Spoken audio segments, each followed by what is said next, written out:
ఓం ఓం శ్రీ గురుదేవాయ నమః. ఓం శ్రీ గురుదేవాయ నమః.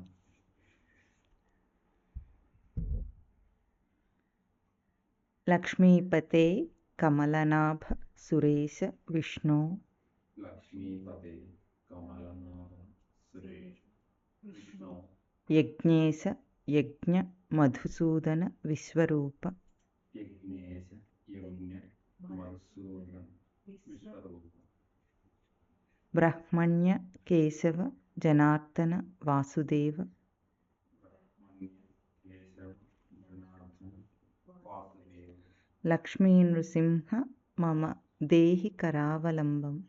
లక్ష్మీ నృసింహ మమ దేహి కరావలంబం.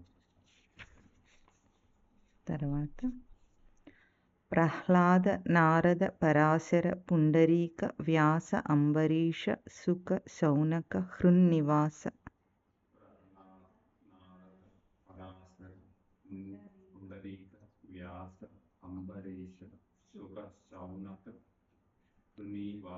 హృన్నివాస హృన్నివాస భక్తానురక్త పరిపాలన పారిజాత భక్తానురక్త పరిపాలన పారిజాత లక్ష్మీ నృసింహ మమ దేహి కరావలంబం.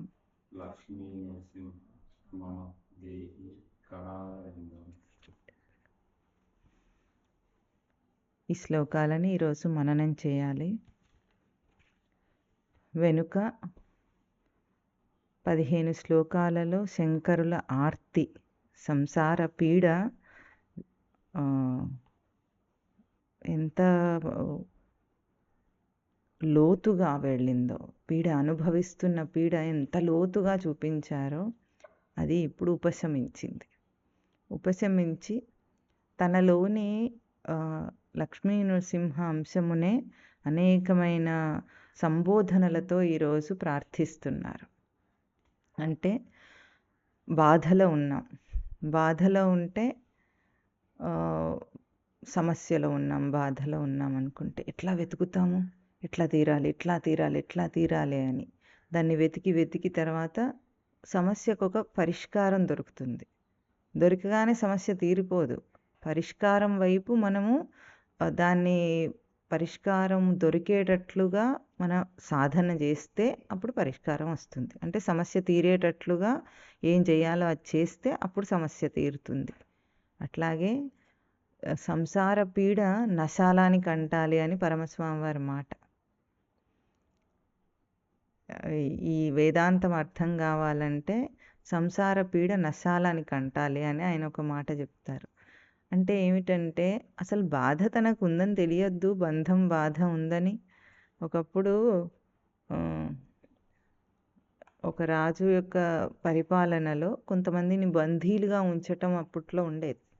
ఆ బందీలుగా ఉంచినప్పుడు చీకటి గుహల్లో వాళ్ళని పడేస్తే ఇంకా చీకటి గుహల్లో గుంపులు జనాలను వేసినప్పుడు కొన్ని సంవత్సరాల పాటు అందులో ఉండిపోయి కొంతమంది అందులోనే కాపురాలు చేసి పిల్లలు పుట్టేసి అట్లా చీకటి గుహల్లో బంధించి ఉంచేవాళ్ళట. అక్కడ పుట్టిన వాడికి ఇంకా వాడికి వేరే ప్రపంచం తెలుస్తుందా? తెలియక కొంతకాలానికి దశాబ్దాలు గడిచిపోయిన తర్వాత అసలు అదే లోకం అనుకుంటున్నారు వాళ్ళు. ఒక వెలుగుతో నిండిన ప్రపంచం ఉంటుందని కూడా వాళ్ళకి తెలియలేదట. ఒకప్పుడు వాళ్ళకి తిండి ఎట్లా ఇచ్చేవాళ్ళు, ఒకటేదో పైన ఒక రంధ్రం లాంటిది ఉంటే దాంట్లోంచి ఇచ్చేవాడు. అప్పుడు ఒకసారి కొన్నాళ్ళకు ఒక వ్యక్తికి ఒక అనుమానం వచ్చిందట. అట్లా అంతేగాక వాళ్ళకి చేతులకి కాళ్ళకి ఇనుప సంకెళ్ళు వేస్తే ఆ సంకెళ్ళన్నీ కూడా బరువులు కూడా ముందు అప్పుడు మనకేమీ లేనప్పుడు అవి బరువు అనిపిస్తాయి. వాటితో ఉండి అలవాటైపోతే అవి బరువు ఉండవు, దేహంలో ఒక భాగాల్లాగా అవి అయిపోయి అట్లా కొంతకాలం పరిపాలన నడిచిన తర్వాత ఒకరోజు ఒక వ్యక్తికి ఒక సందేహం వచ్చిందట. ఎక్కడి నుండి అయితే వాళ్ళకి ఆహారం వస్తుందో అక్కడ మనిషి నడిచే నీడ వస్తుంది కదా, పక్కన ఆ గుహ పైన మనిషి నడిస్తే నీడ వస్తుంది కదా, ఆ నీడ కనిపించిందట. అంటే వెలుగు నీడలు అవుతున్నట్టు కనిపించింది చిన్న రంధ్రంలోంచి. అప్పుడు అతనికి సందేహం వచ్చింది. వెలుగు అనేది ఒకటి ఉంటుంది. దానికి నీడ వస్తూ ఉంటుంది. చీకటి ఉంటుంది దానికి. మనం చీకట్లో ఉన్నాం, బయట వెలుగుంది అని అతనికి సందేహం వచ్చి, ఆ బందీగా ఉన్న వందలాది ఖైదీలందరికి కూడా చెప్పాడట. చెప్తే ఎవరు అతని మాట నమ్మలేదట. పైగా ఇతను వాదించిన కొద్దీ ఇతనికి పిచ్చెక్కిందని రాళ్లతో కొట్టి చంపేశారట చివరికి. అంటే మోహాంధకారంలో ఉన్నవాడికి వెలుగు రేఖ కూడా పొడ చూపదు. వాడికి అసలు అది అర్థమే కాదు, వీళ్ళు ఏం చెప్తున్నారో అని. అట్లా ఉంటారన్నమాట. సోక్రటీస్కి కూడా అదే జరిగింది. సోక్రటీస్ వేదాంతం చెప్తే అతనికి విషం ఇచ్చి చంపారు చివరికి. అంటే ప్రపంచంలోనే ఇప్పుడు మనం చెప్పుకున్న కథనేమో కథగా ఎటువంటిది, అది కథలో అట్లా జరిగిందంటే మనకు నమ్మశక్యంగా ఉండదు. అది లిటరల్గా చీకట్లో ఉండటం భౌతికంగా. కానీ ఇప్పుడు మనం చెప్పుకుంటున్నది ఏమిటి, భౌతికంగా చీకట్లో ఏం లేరు మనుషులు. భౌతికంగా సూర్యుడు వెలుగులోనే బ్రతుకుతున్నప్పటికీ జ్ఞానం చేత అంధకారంలో బ్రతుకుతున్న వాళ్ళ గురించి మనం ఇప్పుడు మాట్లాడుతున్నాం. అంటే లోకంలోని ప్రజలందరికీ మనం చెప్పే వేదాంతపు మాటలు ఎట్లా ఉంటాయి, వీళ్ళేమో పిచ్చెక్కి వాగుకుంటున్నట్టు వాళ్ళకి అనిపిస్తూ ఉంటుంది. ఏమిటో ఏమేదో ఎదురు చెప్పుకుంటారు వాళ్ళు అన్నట్టుగా. వాళ్ళకి అది అర్థం కూడా కాదు. అందుకే ఎందుకు అర్థం కాదంటే బంధం అసలు బంధం అని తెలియదు. ఇప్పుడు ఆ కథలో సంకెళ్ళు, ఇనుప సంకెళ్ళు, గొలుసులు అన్నీ వేసుంటే కొన్నాళ్ళకు వాళ్ళకి ఏం బరువుగా ఉండదు, ఏముండదు, బాగానే ఉంటాయి. ఉదాహరణకు చెప్పాలంటే మనిషి పుట్టినప్పుడు చాలా ఫ్రీగా ఉంటాడు, దేహం ఒకటే ఉంటుంది. పెరిగిన కొద్దీ ఇప్పుడంటే మగవాళ్ళకి లేవు కానీ ఒకప్పుడు రాజులు కాలంలో చూస్తే ఎన్ని ఆభరణాలు వేసుకొని కిరీటాలు పెట్టుకొని ఇంత డెకరేషన్ చేసుకొని ఉంటారా. అవన్నీ వాళ్ళకి బరువు అనిపిస్తాయా? ఇప్పుడు సన్యాసికి ఇవ్వండి, వస్త్రమే బరువుగా ఉంటుంది సన్యాసికి. అట్లాంటిది కిరీటాలు ఇన్ని నగలేసుకొని కవచాలు తొడుక్కొని అచ్చేసి ఇప్పుడు ఆడవాళ్ళు ఇన్ని గాజులు వేసేసుకొని కళ్ళకు పట్టీలు పెట్టుకొని మెట్టెలు పెట్టుకొని ఉంటే అవి బరువుగా ఏం తోచవు. అదే ఏం లేకుండా ఒక స్వేచ్ఛ అనుభవించిన వాడికి దేహం మీద ఏదీ లేకుండా జాతరూపధరుడు అంటారు సన్యాసిని. జాతరూపధరుడు అంటే పుట్టినప్పుడు ఎట్లా ఉన్నాడో అట్లా అయిపోతాడు. అవధూత స్థితిలో వస్త్రం కూడా కౌపీనం కూడా లేని జాతరూపధరుడు అంటారు అవధూతలను. వాళ్ళకి ఏది ఉండదు. పుట్టినప్పుడు ఎట్లా పుట్టాడు జీవుడు, దేహం ఒకటి, ఏం ఉండదు దానికి బరువు. ఆ స్వేచ్ఛను అనుభవించిన వాడికి కౌపీనము వస్త్రం కూడా బరువే. అట్లా ఉన్నవాడికి ఈ బరువు ఎట్లా అర్థమవుతుందో భౌతికంగా, ఈ కాళ్ళకు మెట్టెలు అనుకోండి. మరి ఆడవాళ్ళు అంటే అడాప్ట్ చేసుకుంటే ఎవరికైనా అవుతుంది, ఆడవాళ్ళని కాదు. వాళ్ళకి పెట్టారు, వాళ్ళు చేసుకున్నారు. పూర్వం ఆ మగవాళ్ళకు ఉండేవి వాళ్ళకు చేసుకున్నారు. అడాప్టేషన్ అంటాం మనం దాన్ని. అంటే ఏదైనా తీసుకొని మనం అలవాటు చేసుకుంటే మనదిగా అలవాటు అయిపోతుంది. అట్లాగే భౌతికంగా ఇవన్నీ ఎట్లా ఉంటాయి, అభౌతికమైన ఒక అజ్ఞాన భారాన్ని కూడా జీవుడు అట్లా అడాప్ట్ చేసుకొని నేను అంటున్నాడు వాడు. నేను బంధరూపుణ్ణి, నేను చచ్చే రూపుణ్ణి, నేను పుట్టే రూపుణ్ణి అంటున్నాడు. అది కాదు అని ఊహమాత్రంగా ఊహించి ఇది నాకు బరువు బంధం అని తెలుసుకోవటమే సంసార పీడ నశాలానికి అంటడం అంటే. అప్పుడు అంటుతుంది వాడికి, లేకపోతే అంటదు. నిజంగా అది అంటిన వాడు ఎట్లా ఉంటాడు, ఎట్లా బయటపడాలి దీని నుండి అని ఆర్తి ఉంటుంది వాడికి. ఇది గనక అర్థమైతే ఆ ఆర్తి వాడి లోపల ఉంటుంది. వీడు ఒక్కసారే ఏడ్చాడు మఠానికి వచ్చి శ్రవణం చేసిన తర్వాత. ఎందుకు ఇవన్నీ బంధాలు ఉన్నాయి, మరి నాకు ఇవన్నీ నిజం కాకపోతే ఎట్లా పోతాయి. మళ్ళీ ఎక్కువగా ఎప్పుడు ఏడవలేదు కానీ ఒక్కసారి బాగా ఏడ్చి తర్వాత అవే పోయినాయి ఆటోమేటిక్గా. అంటే ఇంత మన స్వేచ్ఛ అంటే మన స్వతంత్రము, మన స్వరూప స్వతంత్రం తెలిస్తే ఇంకా బంధాన్ని ఒప్పుకోలేడు మనిషి. జీవుడికి స్వరూప స్వతంత్రం ఉంది. ఈ భవబంధాలు అంటాం కదా మనం మామూలు భాషలో, భవబంధాలు సత్యం కాదు. ఒప్పుకొని బ్రతుకుతున్నాడు మనిషి. ప్రతిదీ ఒప్పుకొనే చేస్తాం మనం. ఇప్పుడు సామాజిక వ్యవస్థ ఉంది, సమాజం చెప్పింది ఏమైనా రూల్ అంటే ఎవరు చెప్పినది, అది ఎవరు చెప్పారు? మనం యాక్సెప్ట్ చేసుకున్నాం, రూల్స్ ఫ్రేమ్ చేసుకున్నాం, యాక్సెప్ట్ చేసుకున్నాం, ఇట్లా ఉండాలి అట్లా చేయాలి అంటే. అదెట్లాగో జీవుడు కూడా అట్లాగే అన్నిటినీ ఒప్పుకొని నేను పుట్టాను, నేను పుట్టిన తర్వాత ఇవి నాకు తప్పవు కదా. తల్లిదండ్రులు ఉంటారు, ఇంకే బంధం రాకముందు తల్లిదండ్రులు ఉంటారు. తర్వాత మరి జ్ఞానం రావాలంటే చదువుకోవాలి కదా, అవును. మరి బ్రతకాలంటే ఉద్యోగం ఉండాలి కదా, అవును. మరి బ్రతకాలంటే భార్య పిల్లలు కూడా ఉండాలి కదా, తోడు నీడ ఉండాలి కదా జీవితాంతం, అవును అన్నాడు. ఇక అయిపోయింది. ఇన్ని అవునులు అన్న తర్వాత సంసారం రాకుండా ఉంటుందా? ఇట్లా ఒక సామాజిక వ్యవస్థ ఎట్లా ఉందంటే ఈ దారి తప్ప ఇంకొక దారి ఉంటుందని తెలియదు. అసలు ఆధ్యాత్మికం అనే ఒక దారి ఉంటుందని అందరికీ తెలుస్తుందా? తెలియదు. బాధలు, కష్టాలు ఏం చేస్తే పోతాయో తెలియదు. అయితే భగవంతుని అడుగుదాం అనుకుంటారు, లేకపోతే అడగను కూడా అడగరు. అట్లా కూడా ఉంటుంది. అది ఉంటుంది, ఇది ఉంటుంది.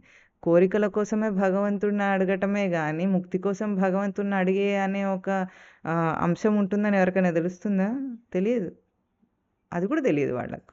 అందుకే పరమస్వామి వారు సుమాల్లో రాస్తారు, ఎప్పుడైతే ఇది తెలుసుకుంటాడో అప్పుడు ఒక గదిలో కూర్చొని తలుపులన్నీ వేసుకుని ఇప్పుడు ఏడ్చి పరమాత్మ నన్ను ఎట్లా బయటపడేస్తావు, ఈ సంసార పీడ నాకు ఎట్లా వదిలిస్తావు అని ఏడు. ఇన్ని రోజులు ఎందుకు ఏడ్చాడు? నా నా ఈతి బాధల కోసం ఏడ్చాడు, పొటకూటి కోసం ఏడ్చాడు, భార్యాపిల్లల సుఖం కోసం ఏడ్చాడు, ఇవన్నీ సమకూరాలని ఏడ్చాడు. ఇప్పుడు కూడా ఏడు మళ్ళీ, కానీ వాటి కోసం ఏడవద్దు. అది గత 15 శ్లోకాల్లో మనకు బాగా చూపించారు శంకరాచార్యులు ఎంతగా ఏడవాలో. అంత ఏడిస్తే తనలోంచే విజ్ఞానం వస్తుంది, బయటపడే ఆ ధైర్యము, బయటపడాలన్న తెగింపు అన్నీ వస్తాయి. వాడు గృహస్థన్నా కానీ, బ్రహ్మచారన్నా కానీ, వృద్ధుడన్నా కానీ, ఎవరన్నా కానీ, స్త్రీ కానీ, పురుషుడు కానీ, ఎవరన్నా కానీ, ఏ వయస్సైనా ఉండనిగాక, ఈ ఆర్తి పుట్టిన రోజు వాడి లోపల జీవత్వం మేలుకుంటుంది. అంతవరకు వాడు జీవుడే కాదు, దేహాత్మభావంతో బ్రతుకుతున్నవాడు. దేహభావంతో బ్రతికితే దేహమే నేను అన్న సత్యం, దేహానికి సంబంధించిన సత్యాలన్నీ సత్యంగానే కనిపిస్తాయి. ఆ దేహ స్థాయి దాటి జీవస్థాయికి ఎదిగితే ఈ దేహపు ఆరోపణలన్నీ బంధాలుగా కనిపిస్తాయి. అది కూడా దాటి సాధన చేత దాటి సిద్ధిని పొందుతాడు వాడు. ఆ జీవస్థితి కూడా దాటిపోతాడు. అది మొట్టమొదట అర్థం కావాలి. మొట్టమొదటిసారి జన్మ ఉండదు జీవుడికి అని చెప్పినప్పుడు స్వామివారి ప్రవచనం విన్నప్పుడు వీడు అంతకు ముందు ఎక్కడ వినలేదు ఎప్పుడు కూడా. జన్మనే లేదు అన్నప్పుడు వీడికి ఎంత ఆనందం కలిగిందంటే, అప్పటికి పుట్టినరోజులు చేసుకుంటుంటారు కదా, ఆ పుట్టినరోజు చేసుకోకూడదు అన్నప్పుడు ఒక ముక్తిని అనుభవించాడు వీడు ఆ రోజు. ఎందుకంటే పుట్టినరోజు దేహాత్మ భావం అది సంబంధించింది. ఈ సత్యమే సత్యము, అది సత్యం కాదని దాన్ని వద్దు అనుకున్న రోజున అయిపోయింది. ఇప్పుడు ముక్తినే అనుభవించినంత ఆనందం కలిగింది వీడికి ఒక్కసారి. ఇంకా అప్పటి నుండి ఎదుగుదల మొదలవుతుంది, సాధన చేయటం అనే ఒక ఆ స్థితి వస్తుంది. వచ్చి ఇప్పుడు ఈరోజు శ్లోకంలో శంకరులు ఎటువంటి మలుపు తిప్పారంటే దాన్ని, ఇప్పుడు సమస్యకు పరిష్కారం దొరికింది, మరి ఆ పరిష్కారం వైపు సాధన చేయటానికి ఎంత సమర్థత కావాలి? సాధన చేయాలంటే సమర్థత కావాలి. ఊరికేనే అనుకుంటే అయిపోదు కదా. అనుకుంటే మలుపు తిరుగుతుంది, కానీ మలుపు తిరిగిన ప్రయత్నం చేయాలి. ఇప్పుడు హైవే మీద స్పీడ్గా వెళ్ళిపోతున్నాం, ఎక్కడ తప్పుడు దారిలో వెళుతున్నాం. స్పీడ్గానే వెళుతున్నాం కానీ తప్పుడు దారిలో చాలా వేగంగా వెళుతుంటే ఏమవుతుంది? దారి తప్పి, అది కూడా వేగంగా దారి తప్పుతుంటాడు.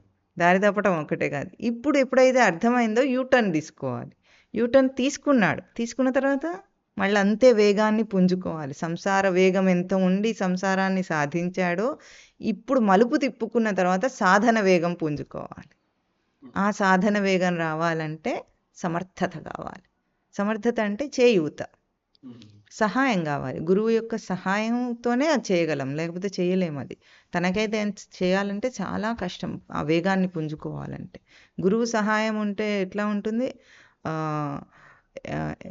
ఎన్హాన్స్ అవుతుంది తన సమర్థత, అంటే పెరుగుతుంది, ఎక్కువయ్యి తనకున్న శక్తి సమర్థత అంతా పెరిగి, శాస్త్రం యొక్క చేయూత, గురువు యొక్క చేయూత ఉంటే ఎదగటం చాలా సులభం అవుతుంది. ఎందుకంటే మనం ఏదైనా దారిలో వెళుతున్నప్పుడు ఇదివరకే దారి పరిచయం ఉన్నవాడు మనల్ని ఎట్లా తీసుకెళ్తాడు?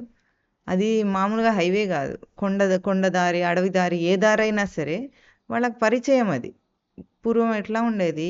అడవుల్లో నడిచిన ఒక కాలిబాట ఏర్పడుతుంది.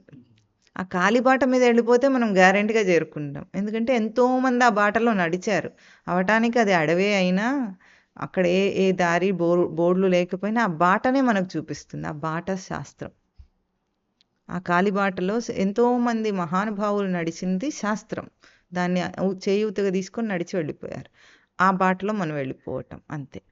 అందరు వెళ్ళేది హైవే లాగా ఉన్న గుంపులు గుంపులుగా వెళ్ళేది అది సరైన దారి కాదు. ఆ సన్న కాలిబాటైనా సరే అది సరైన దారి అని ఎప్పుడు మనం మలుపు తిప్పుకుంటామో అప్పుడు చేయూతని అడగాలి. ఆ చేయూతనే ఈరోజు 1, 2, 3, 4, 5, 6, 7, 8, 9, 10, 11, 12 లక్ష్మీ నృసింహ అన్న ఒక పదం గాక 12 అంశాల్లో సంబోధన చేస్తున్నారు ఈరోజు శంకరాచార్యుల వారు. ఎవరిని? ఆ లక్ష్మీ నృసింహ అంశాన్నే హే లక్ష్మీపతే అంటున్నారు. హే కమలనాభ, హే సురేశ, హే విష్ణు, హే యజ్ఞేశ, హే యజ్ఞ, హే మధుసూదన, హే విశ్వరూప, హే బ్రహ్మణ్య, హే కేశవ, హే జనార్దన, హే వాసుదేవ. ఇన్ని అంశాలతో ఆ సత్యస్వరూపాన్ని దర్శనం చేస్తున్నారనాలి.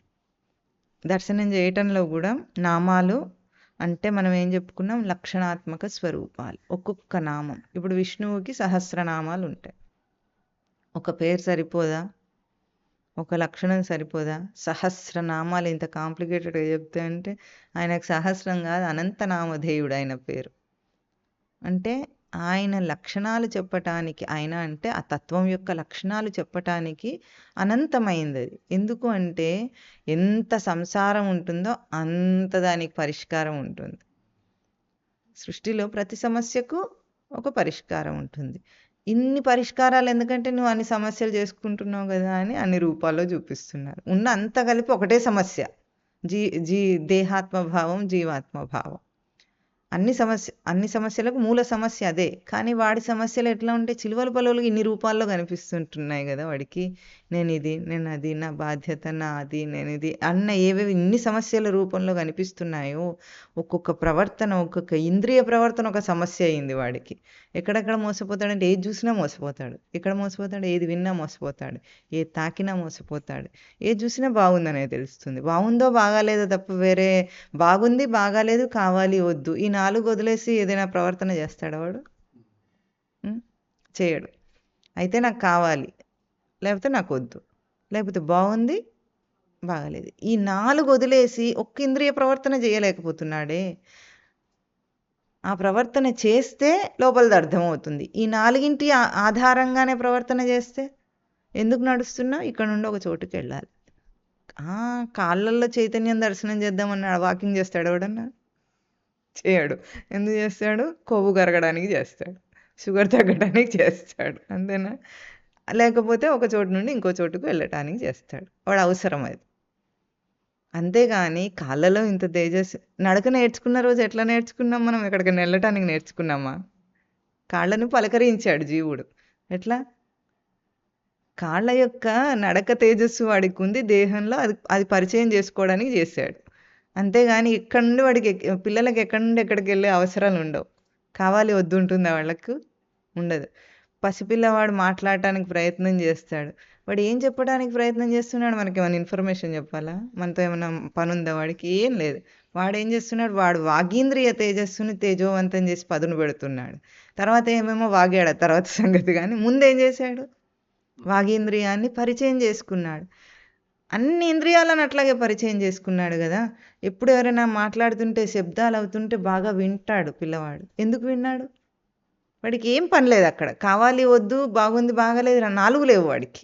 ఈ 4 లేకుండా ఇంద్రియాలను పరిచయం చేసుకొని అంత తేజోవంతం చేసుకున్నవాడు ఇప్పుడు ఏం చేస్తున్నాడు?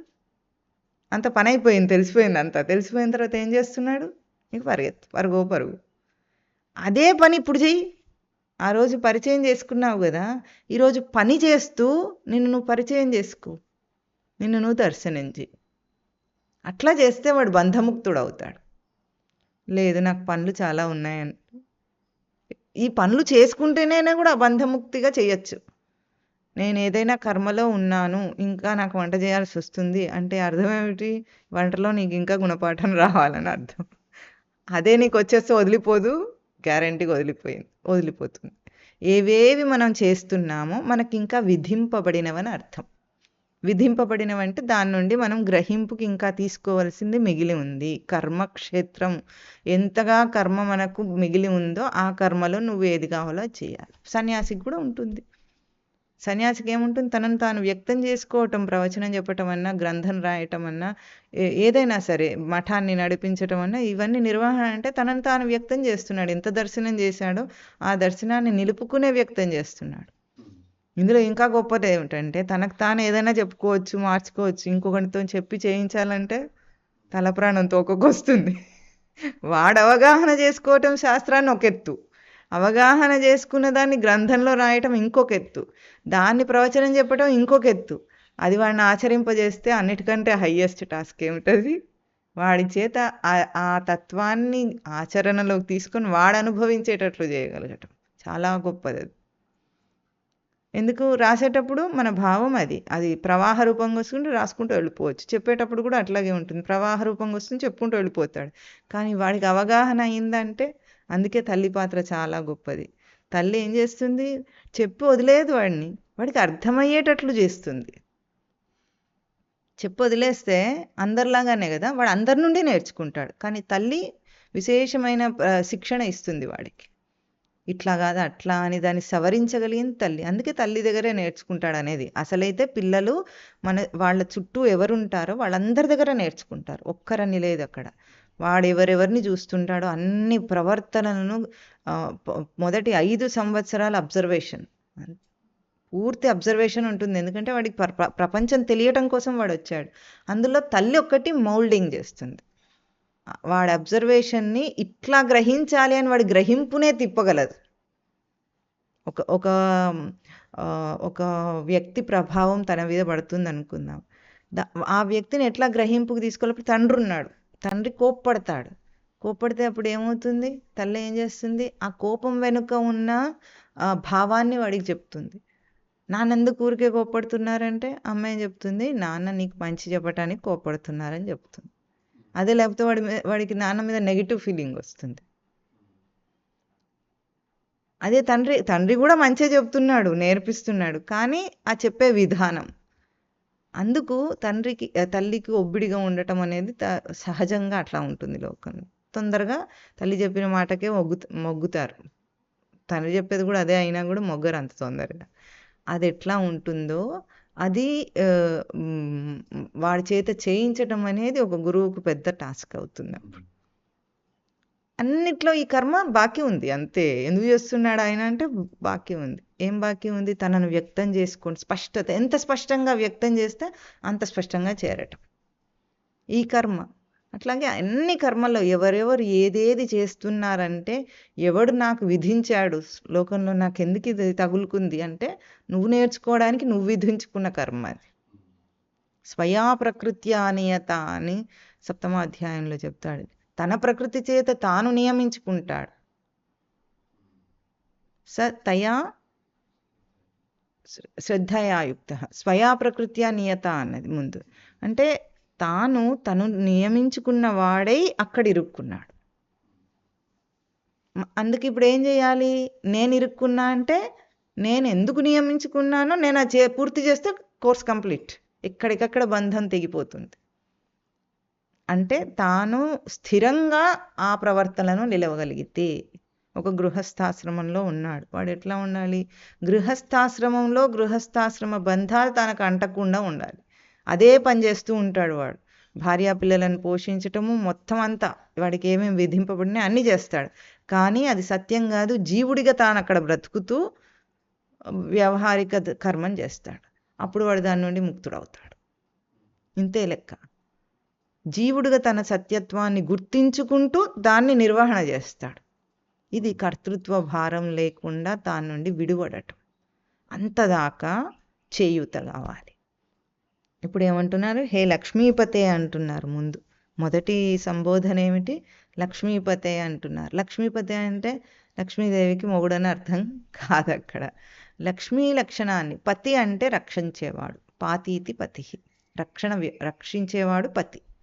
దేన్ని రక్షిస్తున్నాడు, లక్ష్మీ అన్న లక్షణాన్ని రక్షణ చేస్తున్నాడు. లక్ష్మి అన్నది ఏమిటంటే ప్రతిదీ కూడా, అంటే శ్రీ అంటారు లోకంలో, శ్రీ అంటే లక్ష్మి అంటారా? ఎందుకు శ్రీ అంటే లక్ష్మి?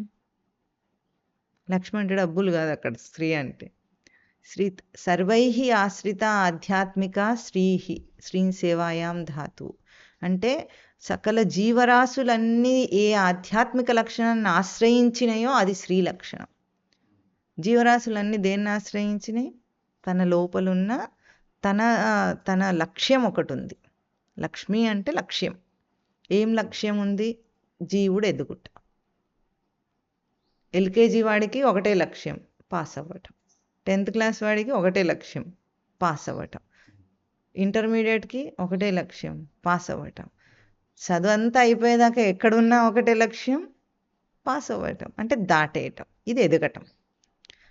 అమీబా నుండి 84 లక్షల జీవరాశులు అని చెప్పబడిన అన్ని యోనులలో ఒకటే లక్ష్యం, ఆ యోనిని దాటేయటం. యోని సత్యం దాటాలి, తన సత్యం తెలియాలి. తనను తాను తెలియగా పాటలో ఏముంది? గర్భమును దాటెను శునకమాయ తనను విడిచి. ముందేమో గురువు నిగరనే గర్భంలోకి ఎట్లా ప్రవేశిస్తాడు జీవుడు? నేను అని ప్రవేశిస్తాడు. ప్రవేశించి ఆ గర్భంలోకి దేహ నిర్మాణం చేసుకుంటాడు. గర్భంలోంచి బయటికి వచ్చేటప్పుడు ఏమంటాడు? నేను కుక్క అంటాడు.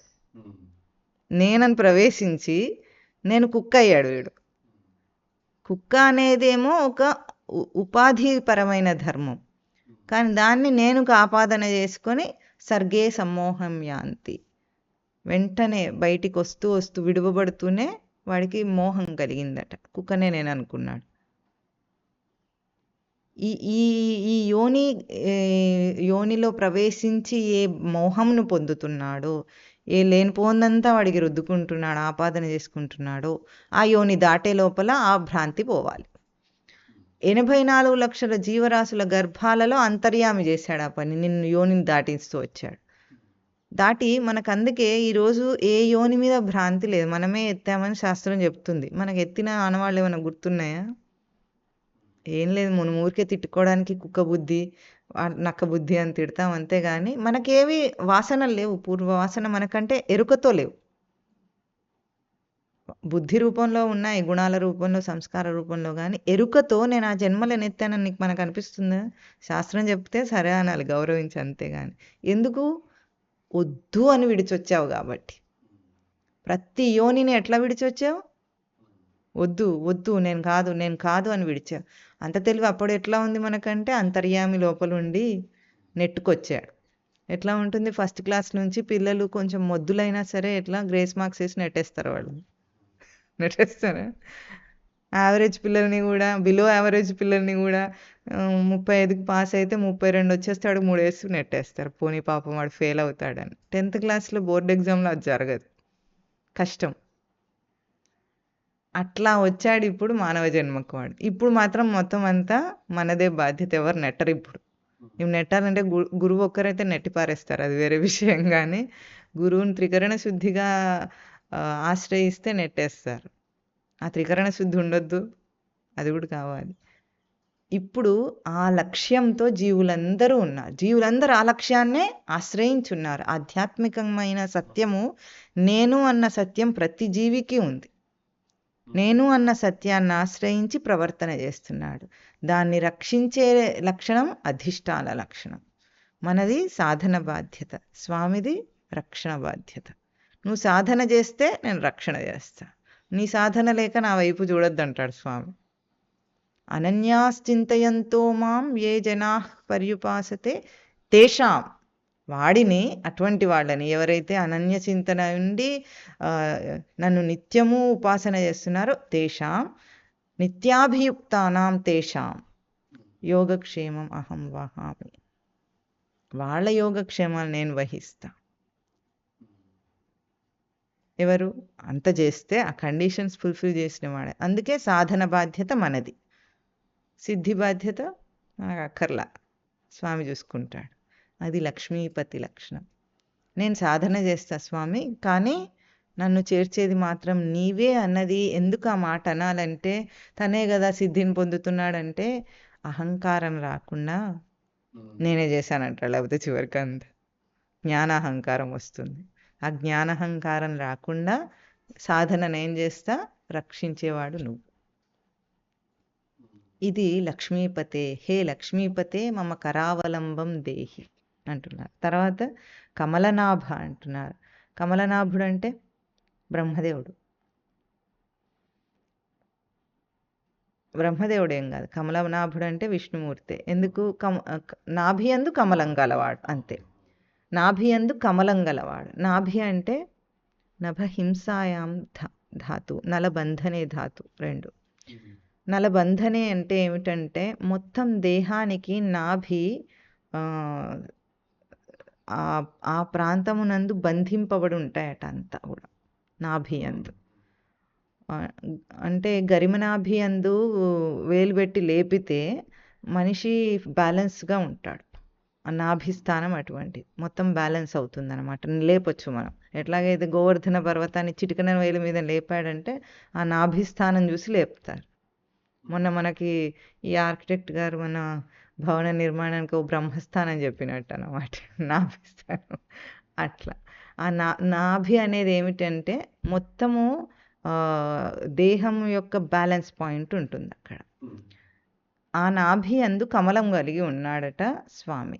కమలం అంటే కమల శబ్దానికి ధాతువు కైశబ్దే మలధారణే. మలధారణే కదా, అలభూషణ పర్యాప్తి నివాసేషు కమలం అంటే పలికించి తాను దేన్ని పలికిస్తున్నాడో దానికి భూషణము పర్యాప్తి. భూషణం అంటేనేమో అలంకారం, పర్యాప్తి అంటే పూర్ణత్వం. ఒక పనిని మనం చేస్తాం, ఒక ఇంద్రియంతో ఒక పని చేస్తాం. ఆ పని చేసేటప్పుడు ఏ ఇంద్రియం అన్నా మీరు తీసుకోండి, ఇంద్రియానికి ఒక పట్టు ఉంటుంది. చేతికి పట్టేమో భౌతికంగా మనకు తెలుస్తుంది. చెవికి పట్టు అన్నాం అనుకోండి, మీకు ఎట్లా తెలుస్తుంది చెవికి పట్టు అంటే?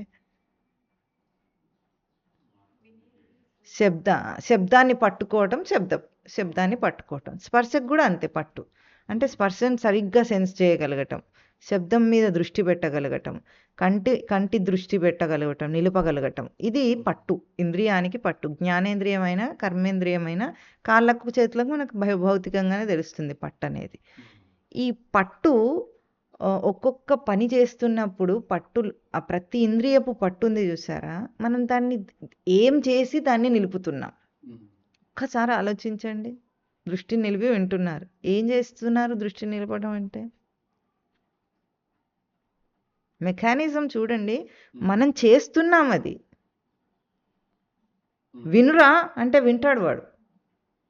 ఏం చేస్తున్నాడు? ఆ సమయంలో ఏం జరుగుతుందో దాని మీద ఎరుక ఉంటే వాడు జీవన్ముక్తుడు. నువ్వు గోక్కున్నా సరే, గోక్కునేటప్పుడు నువ్వు చేసిన ప్రక్రియ అందు నీకు ఎరుక ఉంటే, ఏం జరుగుతుందో నీకు ఎరుక ఉంటే నువ్వు జీవన్ముక్తుడు వాడు. అది కమలనాభ లక్షణం. అంటే అది అలంకారం, దానికి పూర్ణత్వం. దానికి అంటే ఒక పలికించటం అంటే మనం ఇంద్రియాన్ని ప్రయోగం చేయటం అని అనుకోండి. పలికించటం అంటే ఇంద్రియం ద్వారా ఒక ప్రయోగం చేస్తున్నాం, మాట అయినా సరే ఏదైనా సరే. అందుకే మాట్లాడేటప్పుడు ఏమంటారు? ఆచి తూచి మాట్లాడు. తూచి మాట్లాడంటే ఏం తూస్తాం? తూయటం అంటే కొలవటం కదా. ఆచి తూచి మాట్లాడాలంటే అర్థం ఏమిటి? ఏమంటున్నావో తెలిసి మాట్లాడటం అని అర్థం. బయట వ్యవహారానికి కాదు, అది నీ లోపల ప్రక్రియకు. ఇప్పుడు ప్రక్రియ అన్న మాట అనాలంటే ఏమి ధ్వని ఇస్తున్నాము, ఎట్లా చేస్తున్నాము అనే వ్యవస్థ మీద ఒక్కసారి ఎరుక నిలిపితే భౌతికం అంతా రూపం లేకుండా పోయి ఆ భౌతికమే దర్శనంలోకి వస్తుంది. మనకు అర్థమవుతుంది అది. ఒక్కొక్క ఇంద్రియ చేష్ట మనం ఎంతగా దాన్ని నిలిపి చేస్తున్నామో, ఇది కాన్షియస్నెస్. అవేర్నెస్ అంటే ఏమిటి? అవేర్నెస్ అంటే అవన్నీ తెలియటం కాదు. అవేర్నెస్ అంటే ఏం జరుగుతుందో నా లోపలి ప్రక్రియ నాకు తెలియటం అవేర్నెస్. ఒక్కసారి ఆలోచించండి. ఏమి ఉంటే మనం ఇట్లా ఏది కావాలంటే, ఇప్పుడు మాట ఉంది, మాట ధ్వని భేదంతో కొంచెం నెమ్మదిగా మాట్లాడి, పెంచి మాట్లాడి భావాన్ని వ్యక్తం చేయటం మనకు భౌతికంగా తెలుస్తుంది. వినేటప్పుడు కూడా ఇదంతా మాడ్యులేషన్ జరుగుతూనే ఉంటుంది మనకు. ఏం చేస్తున్నాము అంటే మనం ఏం చేయటం లేదు. సచ్చిదానంద స్మృతి అనే కిరణం వస్తూ ఉంటే ఆ కిరణాన్ని ఆ ఇంద్రియ రచన ద్వారా మనం మాడ్యులేట్ చేసి పంపిస్తున్నాం. జీవుడు చేస్తున్నాడు ఆ పని, వాడుకుంటున్నాడు వాడు. ఇప్పుడు ఉదాహరణకు బల్బులోంచి కరెంట్ పాస్ అవుతుంది. ఏమవుతుంది అక్కడ? దాని డిజైన్ ప్రకారంగా అది ఏం చేయాలో ఎక్కడికెక్కడికి పాస్ అయ్యి అది ఎట్లా వెలగాలో అట్లా వెలుగుతుంది. అది ఇనానిమేట్ అన్నాం మనం, ఎందుకు? అక్కడ జీవుడు లేడు కాబట్టి. ఇది యానిమేట్ అన్నాం, ఎందుకు? ఇక్కడ జీవుడు ఉన్నాడు కాబట్టి. జీవుడు పర్యవేక్షణలో ఇది జరుగుతుంది. జీవుడు పర్యవేక్షణ లేకుండా జరిగితే యంత్రం అవుతుంది. మనం యంత్రాలం కాదు, మనకు యంత్రం. అందుకే యంత్రికంగా పనిచేస్తారు అంటారు కదా. యాంత్రికంగా పనిచేస్తున్నాడు, యాంత్రిక పూజ చేస్తున్నాడు, అన్నీ యాంత్రికమే. మనిషి చేసేది ఎరుక లేనంతసేపు యంత్రమే. కానీ మనం యంత్రం రచన కాదు మనది. మనకు మన జ్ఞానే అనే మనస్సు ఉంది కదా. మనస్సు లేకుండా చేస్తే యంత్రం చేయగలదు. చూడండి ఇంత బాగా చేస్తుంది. దాంట్లో కరెంట్ పాస్ అయితే దాని డిజైన్ ప్రకారంగా చేస్తుంది. దానికి తెలియదు అది ఏం జరుగుతుందో. మనకు కూడా తెలియదు, మనం కూడా అంతే. అది బాగా పనిచేస్తుంది, మనము బాగా పనిచేస్తాం. తెలివి లేనివాడు బాగా పనిచేస్తాడు, తెలివి ఉన్నవాడు బాగా పనిచేస్తాడు. కానీ తెలివి అనేది ప్రయోగంలోకి వచ్చిందంటే పనిచేయటం కాదు కావాల్సింది, ఎరుక ఉండటం. Efficiency is the characteristic of machine. Potentiality is characteristic of man. ఎఫిషియన్సీకి పొటెన్షియాలిటీకి అంత తేడా ఉంది. అందుకే ఎఫిషియన్సీని పెంచుకోవటం కాదు, పొటెన్షియాలిటీని పెంచుకోవాలి. మనిషిగా బ్రతుకు, మానుష జ్యోతితో బ్రతుకు. మానుష జ్యోతి లేని రోజు మనిషి కూడా మరబొమ్మ. ఇప్పుడు అయింది కదా, ఏఐ చేస్తుంది అన్ని పనులు. మనిషి చేసేవన్నీ లాగేసుకొని అన్నీ అదే చేస్తుందట, వీడు చేయించుకుంటాడట. ఇక నువ్వేం చేస్తావు పుట్టి భూమి మీద? కర్మ ఏముంది వీడికి? సరే అది వదిలేసి ఇదన్నా చేయి. యంత్రంలాగా పనిచేయటం మానేసి జపాన్ వాళ్ళు యంత్రాల్లాగా పనిచేస్తుంటారు. అన్ని టైం బౌండ్ పనులు. అలారం సెట్ చేస్తే ఎట్లా యంత్రాలు పనిచేస్తుంటాయో ఆటోమేటిక్ అలా మనం సెట్టింగ్ చేసామనుకోండి, ఈ టైంకి ఇది చేయాలి అని రోబోట్కి సెట్ చేయొచ్చు, వాషింగ్ మెషిన్కి సెట్ చేయొచ్చు. అన్నిటికీ సెట్టింగ్ చేసి ఉంటే వీళ్ళు కూడా సెట్ చేసుకొని బ్రతుకుతుంటారు. అన్ని టైం బౌండ్. మనం కాలానికి బద్ధులమై ఉంటాం. అంటే మనం పలికించాలి. ఎవడో సెట్ చేస్తే అలారం సెట్ చేసినట్టు పని చేయటం కాకుండా ఎరుకతో పని. అది మనిషికి మరబొమ్మకి అదే కదా తేడా. జ్ఞానం అనేది ఉంది, అది కమలనాభ లక్షణం. కమలము ఎట్లా వికసించి ఉంటుందో ఆ భూషణం అంటాం దాన్ని కమలం. అందుకే అందరి దేవతలకు కమలమే ఉంటుంది. ఆసనంలో కమలం ఉంటుంది, చేతిలో కమలం ఉంటుంది. కమలం యొక్క విశిష్టత ఏమిటంటే భౌతికంగానేమో అది బురదలో పుట్టి కూడా బురదకు అంటుకోకుండా ఉంటుంది. చాలా గొప్ప విశేషం. బురద నీళ్ళలో పుడుతుంది. బురద ఎటువంటిది? ముట్టుకుంటే అంటుకుంటుంది, వదలటం కష్టం. అటువంటి బురదలో పుట్టి అంటకుండా ఉండటం కమల లక్షణం భౌతికంగా. ఇంకా మనం ధాతుపరంగా చూసినప్పుడు అది భూషణ పర్యాప్తి నివాసం అన్నమాట. అంటే ప్రవర్తనలో తనకు అది అలంకారం కావాలి, పూర్ణత్వం కావాలి, నివసించాలి అందులో. ఇది కమలనాభ లక్షణం. అది కలిగిన వాడు కమలనాభుడట. అది ఎరుక కలిగి ఉండటం. ప్రవర్తనలో ఎరుక కలిగి ఉండే లక్షణాన్ని హే కమలనాభ మమ కరావలంబం దేహి అంటే ఇవన్నీ తన లోపలే ఉన్న లక్షణాలు. ఒక్కొక్క దాన్ని యాక్టివేట్ చేస్తున్నాడు. ఇప్పుడు పసిపిల్లవాడు ఎట్లా చెవులను యాక్టివేట్ చేశాడు, కళ్ళను యాక్టివేట్ చేశాడు అంటున్నాము. ఇప్పుడు ఈ లక్షణాలన్నీ కూడా తనలో ఉన్న లక్షణాలు సాధకుడు యాక్టివేట్, వాటిని పలికించుకుంటున్నాడు, పలికించి చెప్తున్నాడు. ఇప్పుడు తర్వాత హే సురేష్. సురేశుడు అంటే సురులకు ఈశ్వరుడు, సురులను నియమించేవాడు సురేశుడు. సురానాం ఈశః. సురులంటే దేవతలు అనుకుంటాం మనం. సురులంటే సుష్టు రాజతే ఇతి సురాహ అంటే స్పష్టంగా ప్రకాశించేవి సురలక్షణం, అస్పష్టంగా ఉండేవి అసుర లక్షణాలు. మనకు ఒక్కొక్క భావంలో స్పష్టత ఉంటుంది, ఒక్కొక్క భావంలో స్పష్టత ఉండదు ఎదిగే సాధకుడికి. కొన్నిట్లో చేయగలిగినవేమో కొన్ని ఎట్లా ఉంటాయి, అవలీలగా చేసేయగలుగుతాడు. కొన్నిటికి వచ్చేటప్పటికి చాలా కష్టం. కొంతమంది సాధకులకు ఎట్లా ఉంటుందంటే నియమాలు ఇవ్వండి, 100 నియమాలైనా చకటకా అన్ని చకచకా చేసేసుకుంటుంటారు. కానీ అవగాహన చేసుకోవటంలో అంటే బుద్ధిపరమైన అవగాహన తక్కువ ఉండొచ్చు. కొంతమంది బుద్ధిపరంగా అవగాహన చేసుకుంటూ కూడా నియమాన్ని ఆచరించలేకపోవచ్చు. 2 రకాలుగా కూడా ఉండొచ్చు. కొన్నిట్లో అవి ఉండొచ్చు, కొన్నిట్లో అవి ఉండొచ్చు. అంటే కొన్నిట్లో స్పష్టత ఉంది, కొన్నిట్లో అస్పష్టత ఉంది. కొన్నిట్లో సురలక్షణం ఉంది, కొన్నిట్లో అసుర లక్షణం ఉంది. తనను తాను స్పష్టంగా వ్యక్తం చేయగలుగుతున్నాడు, కొన్నిట్లో చేయలేకపోతున్నాడు. ఇప్పుడు సురులను ఈశ్వరుడు నియమిస్తాడు. ఈశ్వరుడు అంటే తన ఈశ్వర లక్షణం, నియమించే లక్షణం. దీనికి స్వామివారు ఒక మంచి ఉపాయం చెప్తారు. చేయలేనివి కొన్ని, చేయగలిగినవి కొన్ని ఉన్నాయి మనకు. ఏం చెప్తారంటే, నువ్వు చేయగలిగినవి ఏదైనా కొన్ని తీసుకో. సాధనలో నువ్వు తొందరగా చేయగలిగినవి ఏవి ఉన్నాయో అవి తీసుకొని దర్శనం చెయ్యి. ఏదో చేసేసాను కాదు, అది నేను ఒకరికి కష్టంగా ఉంది, నేను అది ఎట్లా చేయగలిగాను, నాకు అంత సులభం ఎట్లా అయ్యింది. అక్కడ నీ తేజస్సును దర్శనం చేస్తే నువ్వు చేయలేని దాని మీద ఈ అంశాన్ని నువ్వు ప్రయోగిస్తావు.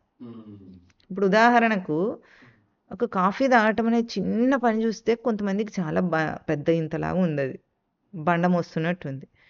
కొంతమందికి చాలా అవలీల అయిపోయింది కదా. ఈ అవలీల అయిన వాడికి ఇంకేదైనా కష్టం కావచ్చు. ఈ అవలీల నీకు ఎట్లా అయ్యింది? వాడికి అంత కష్టంగా ఉన్న పనిని నేను ఇంత సులభంగా ఎట్లా చేయగలిగానంటే, ఆ విషయంలో నువ్వు ప్రయోగించిన నీ సెన్స్ ఏమిటి? ఏదైనా చేయటానికి మనం సంకల్పం లేకుండా చేస్తామా? సంకల్ప నిశ్చయం, దృఢత్వం ఉంటే కానీ చేయలేము ఏ పని. కాఫీ అంటే చిన్నది అనుకుంటున్నాం కానీ అది చిన్నదేం కాదు, లోకానికి పెద్దగానే ఉంది అది. తల బద్దలవుతుందన్న వాడికి బద్దలైన తల నీకెందుకు బద్దలు కాలేదు? ఆలోచించు, నువ్వేం చేస్తుంటావు? ఎట్లా నిన్ను ఈ అంశంలో నువ్వు చైతన్యవంతం చేసుకున్నావు. నీ ఎరుకను చైతన్యవంతం చేసుకోకుండా నువ్వు పని చేయలేదు. కానీ ఈ మాట నీకు తెలియకపోతే ఏదో అయిపోయింది ర్యాండమ్గా అంటే మాత్రం మళ్ళీ ఎదగలేడు ఇకవాడు.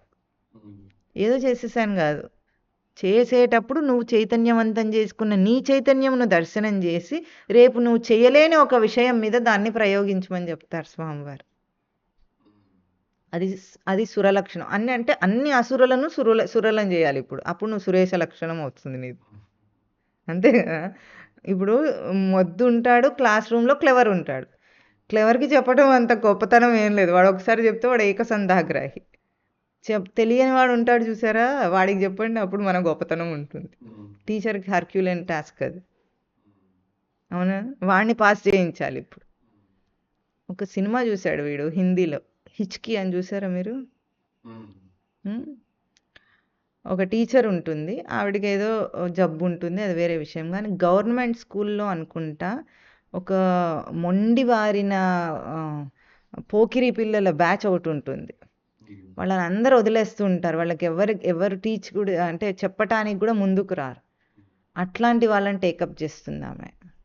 టేకప్ చేసి వాళ్ళకి సంస్కారం నేర్పించి, వాళ్ళకి చదువులు చెప్పించి, వాళ్ళు 10th క్లాస్ ఎగ్జామ్ రాసి టాప్ లెవెల్లో పాస్ అయ్యేటట్టుగా చేసి ఆ టాస్క్ని 1 సంవత్సరంలో కంప్లీట్ చేయాలి.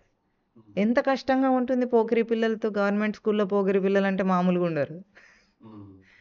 అది ఎట్లా ఉంటుందో మన లోపల ఉన్న పోకిరివి కూడా లక్షణాలు ఉన్నాయి కదా. దుడుసుతనమో, రజోగుణమో, తమో గుణమో, ఎన్నో గుణాలు ఉన్నాయి కదా మన లోపల. ఆ పోకిరి లక్షణాలన్నిటికీ ఇప్పుడు సురేషుడు కావాలి నువ్వు. వాటిని నియమించు. అయ్యిందేదో అయ్యింది, చేసిన దానికి ఇప్పుడు కాలర్ ఎగరేసుకునే అంత అవసరం ఏం లేదు. కానీ చెయ్యలేని దాని మీద చెయ్యగలిగిన చైతన్యాన్ని ప్రయోగం చెయ్యి, అది సురేష లక్షణం అవుతుంది. ఇది తనలోని సమర్థతనే మేలుకొల్పుతున్నారు ఇప్పుడు శంకరాచార్యులు. హే సురేష మమ కరావలంబం దేహి, అది నీకు చేయూత. నీలోని చైతన్యాన్ని నువ్వు చేయూతగా తీసుకున్నావు ఇప్పుడు. అందుకే పిల్లలను ఎప్పుడైనా ఎంకరేజ్ చేసేటప్పుడు వాడు చేయగలిగిన దాన్ని ఒకటి చూపించి వాడిని కొంచెం అట్లా పంపు కొట్టాలి. అప్పుడు వాడు నిజంగానే అట్లా ఎగిసి వాడికి ఎంతో ఉత్సాహం వస్తుంది. నిజంగా చిన్నదైనా సరే వాళ్ళు చేయగలిగినప్పుడు మనం అప్రిసియేషన్ అనే చిన్న పదం అంటాం కదా మామూలుగా లోకంలో. అప్రిసియేట్ చేయండి, వాడికి ఎంత ఉత్సాహం వస్తుంది. చాలా కష్టంగా ఉన్న వాళ్ళకి చిన్న చిన్న టాస్క్లు ఇవ్వాలి. అంటే చేయటం కష్టంగా ఉండి వాళ్ళకి కష్టంగా ఉన్నవి చిన్న చిన్న టాస్క్ ఇచ్చి నువ్వు చేయగలవు, నువ్వు చేయగలవు, నువ్వు చేయగలవు అంటే వాడు చేయగలిగిన వాడే అవుతాడు. నీకు రాదు, నువ్వు చేయలేవు, నీకు రాదు, నువ్వు చేయలేదంటే వాడికి ఎప్పుడూ రాదు. అట్లాగే మన లోపలివి కూడా పిల్లలను పెంచుతూ మన లోపల చూసుకోవాలండి. వాళ్ళని సాధించుకుంటూ మనం సాధింపబడాలి లోపల. మన ప్రవృత్తి సాధింపబడాలి. తర్వాత హే విష్ణు అంటున్నారు. విష్ణు అంటే సర్వవ్యాపక లక్షణం. సర్వవ్యాపక లక్షణం ఎట్లా ఉంటుందంటే, ఇప్పుడు సృష్టి అంతా పరమాత్మ వ్యాపించి ఉన్నాడు అనుకుందాం. మరి మంచి చెడులు ఎట్లా ఉన్నాయి? ఇప్పుడు పరమాత్మ వ్యాపిస్తే చెడు ఎక్కడి నుండి వచ్చింది? అది ఎక్కడ ఎందుకుంది? దానికి అర్థం ఏమిటంటే వెలుగు నీడలు అంటాం మనం లోకంలో. వెలుగు నీడ. నీడ ఏమిటి? వెలుగు పడని చోటు. నీడ యొక్క ఐడెంటిటీ చెప్పాలంటే మనం దేంతో పోల్చి చెప్పాం? వెలుగుతో పోల్చి చెప్పాం. నీడని చెప్పండి, వెలుగు పడని చోటు అని కాకుండా వేరే నిర్వచనం చెప్పండి దానికి. లేదు. అంటే నీడ కూడా వెలుగునే చెప్తుంది. అందుకు సర్వవ్యాపకత్వం అని మనం ఒప్పుకోవాలి. చెడు కూడా దేంతో పోల్చి చెడు? మంచిగా అనేది చెడు, అంతే కదా. అంటే చెడుని చెప్పాలన్నా మంచితో పోల్చే చెప్పాలి. ఎందుకంటే మంచి పోలికతోనే అది ఉంది, కానీ దాని ఎంటిటీ, దాని ఉనికి మంచికి లేకుండా లేదు. అది ప్రవృత్తి. చెప్పండి, ప్రవృత్తి అంటే ఏమిటి?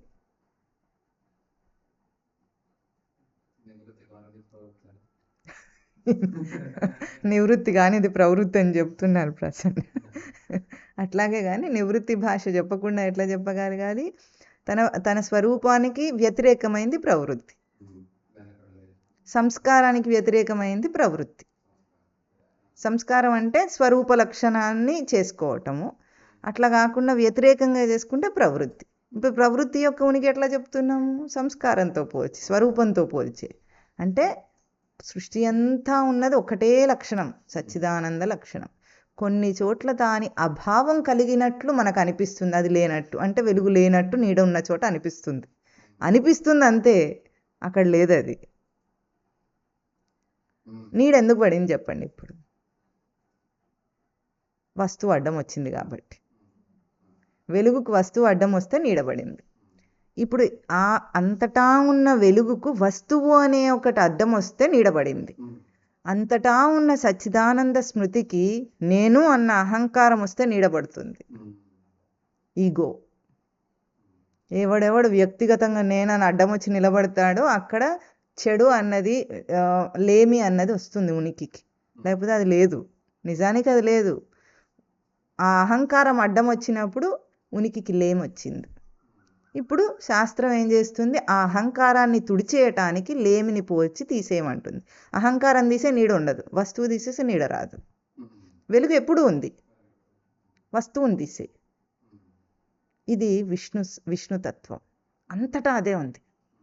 మనకు ఎక్కడైనా అది లేక తోచింది. ఒక మనిషిలో చెడ్డవాడు అన్నాం. ఇప్పుడు నువ్వేం చేయాలి? చెడ్డవాడని వాడిని దూరం చేయొద్దు. వాడిలో చెడ్డతనం ఉండటానికి ఏ అహంకారం అడ్డం వస్తుందో అహంకారాన్ని తట్టాలి. అహంకారాన్ని దూరం చేస్తే వాడిలోకి చెడు గుణం పోతుంది. ఉన్నది సచ్చిదానంద లక్షణమే.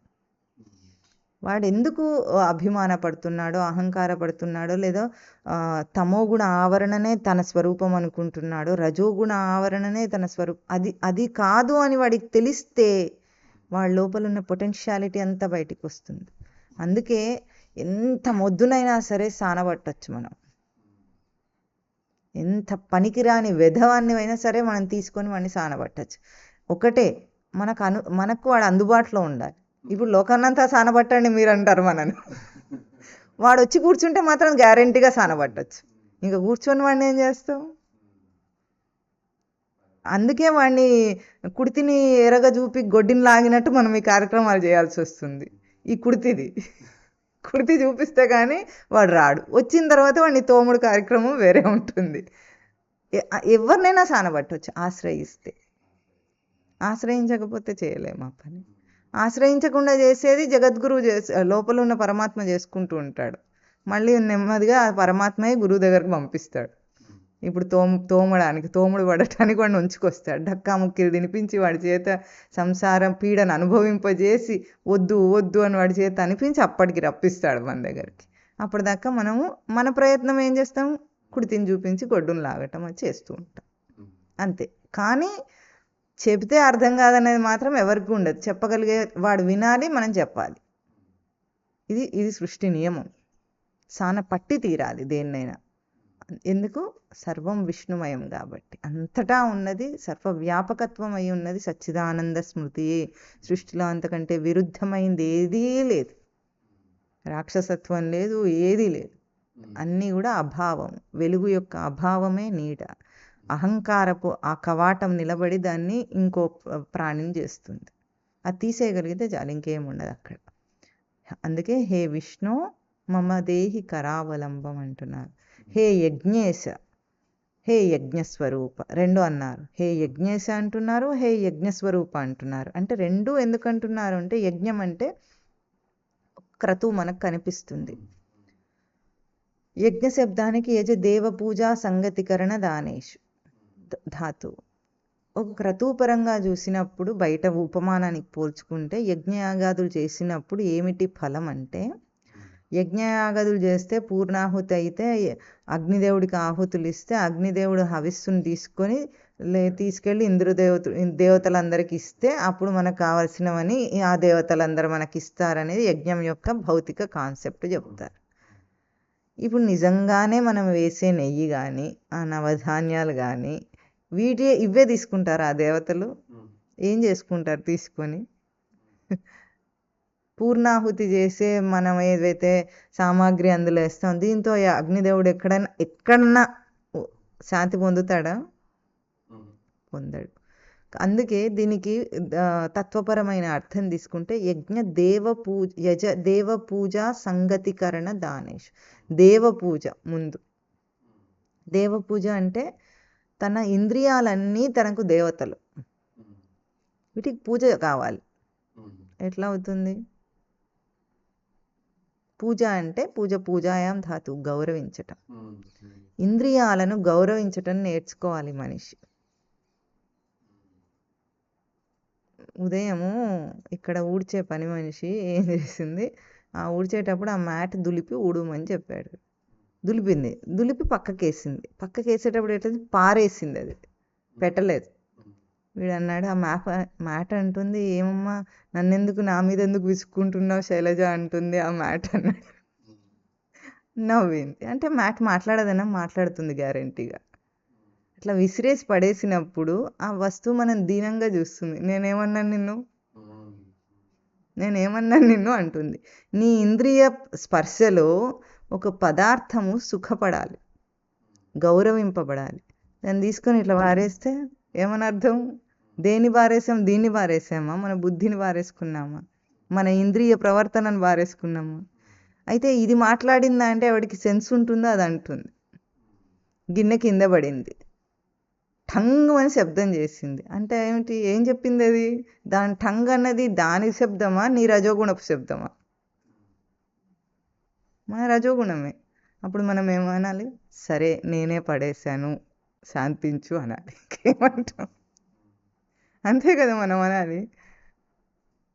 అంటే గౌరవించటం అంటే వస్తువులను వాటిని కాదు, నీ ఇంద్రియంలో ప్రవర్తిస్తున్న నీ చైతన్యమును గౌరవించు.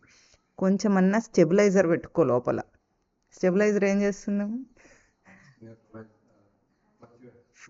వోల్టేజ్ ఫ్లక్చుయేషన్ని స్టేబుల్గా అందిస్తుంది, ఆ పరికరం పాడవకుండా.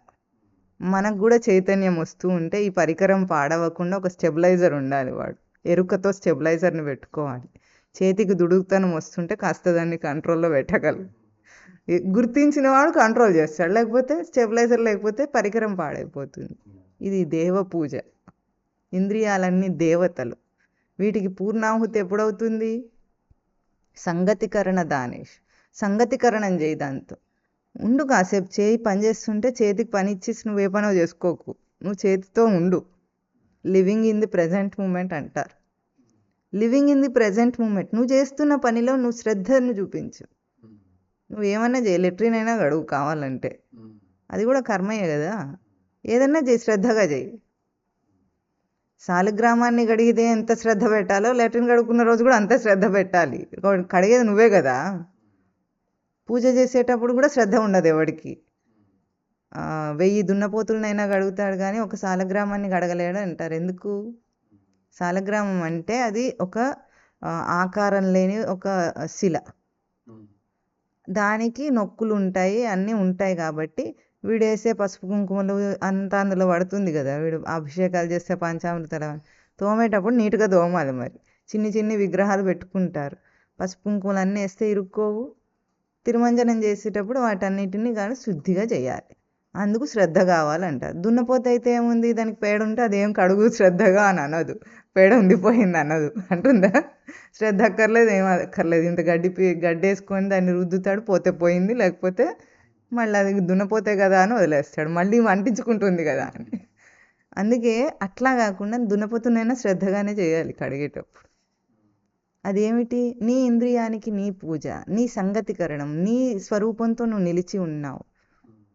ఇది చేస్తే అది యజ్ఞం అవుతుంది. ఏ పని చేసినా యజ్ఞంగా చేయాలి. ఎందుకు? యజ్ఞం చేసేవాడెవడు? నేను. తర్వాత యజ్ఞం చేయబడే పరికరాలేవి? నేను. అన్నీ నేనే కదా. బ్రహ్మార్పణం, బ్రహ్మ హవిః, బ్రహ్మాగ్నౌ బ్రహ్మణాహుతం, బ్రహ్మైవ తేన గంతవ్యం, బ్రహ్మకర్మ సమాధిన. అన్నీ నేనే. అంటే నేనే ఎదుగుతున్నా ఏది చేసినా సరే. అట్లా నివసిస్తే వాడు యజ్ఞేశుడు, యజ్ఞపురుషుడు. యజ్ఞము వాడే, యజ్ఞేశుడు వాడే. హే యజ్ఞ, హే యజ్ఞస్వరూప, హే యజ్ఞేశ స్వరూప మమ్మ కరావలంబం దేహి.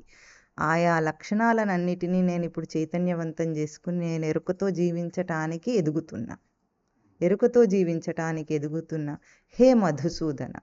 మధు అనే రాక్షసుని చంపాడట మధుసూదనుడు. ఆయన అందరంతే. కేసి అనే రాక్షసుని చంపితే కేశవుడయ్యాడు. మధు అనే రాక్షసుని చంపితే మధుసూదనుడయ్యాడు. అట్లా ఒక్కొక్క రాక్షసుని చంపితే ఆయనకు ఒక్కొక్క బిరుదు వస్తూ ఉంటుంది. మధు అనే రాక్షసుడు ఎవరు? ఎవడో పురాణాల్లో ఉంటాడు. మనకేం సంబంధం? ఏం లేదు. చంపిన మాధవుడితో సంబంధం లేదు, మధుతో మనకు సంబంధం లేదు. మధుసూదన అని దండం పెడితే అయిపోయింది అనుకుంటా. అట్లా వదిలిపెట్టదు. నువ్వే మధు అనే రాక్షసుడివి, నీ మనస్సే మధు అనే రాక్షసుడు. మన్యతే ఇది మధు. దాన్ని సూదనం చేయాలి. ఇప్పుడు ఎట్లా చేస్తాడు? ప్రాణిగర్భ విమోచనం చేస్తాడట స్వామి. అంటే ఏ తలంపులు నీకు నీ వ్యతిరేక గ్రహింపునిస్తున్నాయి. తలంపు మంచిదే. ఇప్పుడు మనస్సుకు తలంపు వస్తుంది, అవునా? అదేం చెడ్డది కాదు. కానీ ఆ తలంపు నీ గ్రహింపు నీకు ఇస్తే మంచిది. నీ స్వరూపాన్ని రిప్లేస్ చేసే ఏదైనా గ్రహింపిస్తే చెడ్డది. ఉదాహరణకి, నేను చాలా అందంగా ఉన్నాను, మంచిది. ఎందుకు?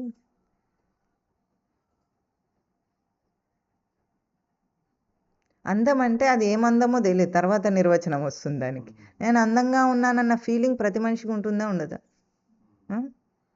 ఉంటుందా ఉండదా? నేను అందవిహీనిని అని ఎవ్వరు అనుకోరు. మానసికంగా అనుకుంటారా? నల్లగా ఉన్నవాడు అనుకోడు, తెల్లగా ఉన్నవాడు అనుకోడు, పొట్టిగా వంకర టింకర ఉన్నవాడు కూడా అనుకోడు. అది ఆంతరంగికమైన ఫీలింగ్. కానీ దీన్ని అద్దంలో చూసుకొని నేను అందంగా ఉన్నానంటే అప్పుడు మధు. అది అద్దం చూసుకోకుండా నేను అందంగా ఉన్నానని మంచిదే. నీ లోపల తలంపుతో నువ్వు చెప్తున్నావు ఆ మాట. అద్దంలో చూసుకొని సింగారించుకొని అలంకారాలు చేసుకొని బయట వాటితో అప్పుడు అందంగా ఉన్నానంటే మాత్రం అది మధు అనే రాక్షసుడు. మధు అనే తలంపు నీకు ఉండాలి. నేను గొప్పవాడిని, అవును, అందరికి ఉంటుంది. ఇది నేనే కరెక్ట్, అందరికి ఉంటుంది. ఎట్లా? లోపల నుండి సచ్చిదానంద స్మృతి లక్షణాలు అవన్నీ. స్పష్టత, గొప్పతనం, ఇవన్నీ సచ్చిదానంద స్మృతి లక్షణాలు. కానీ ఇప్పుడు ఏమంటాడు? ఇది సాధించి నేను గొప్పవాడిని. నీకు మధు అనే రాక్షసుడు వచ్చాడని అర్థం. నేనే కరెక్ట్, ఈ మాట ఈ భావం వల్ల నేను కరెక్ట్, అది తప్పు. నేను సచ్చిదానంద స్మృతిగా నేను అందము, నేనే స్పష్టత, నేనే శాంతి, అన్ని లక్షణాలు నావే. కానీ నీ లోపల చూసుకొని చెప్పట్లేదు, నువ్వు అవన్నీ విషయాన్ని చూసి చెప్తున్నావు. అప్పుడు అది మధు అనే రాక్షసి అయ్యింది. అది ఇప్పుడు దీన్ని ఏం చేయాలి? ప్రాణిగర్భ విమోచనం చేస్తాడు స్వామి. ప్రాణిగర్భ విమోచనం అంటే ఏ గర్భం నుండి తాను పుట్టేటప్పుడు నేను అని పుట్టాల్సిన వాడు నేను బల్లినని పుట్టాడు, నేను మనిషినని పుట్టాడు. ఈ గ్రహింపుని తీసేస్తాడు. మధు అనే రాక్షసుడు అంటే బయట దాని చేత నేను గొప్ప కావాలని మనిషి గ్రేటర్ బెటర్ గ్రేటర్ బెటర్ ఎదుగుతూనే ఉండేది. ఎందుకు ఇంత నువ్వు ఏం చేయకుండా నువ్వు అదే అంటే వీడికి నమ్మబుద్ధి అవుతుందా? కావట్లే. దాన్ని వదిలే, అప్పుడు నీకు తెలుస్తుంది.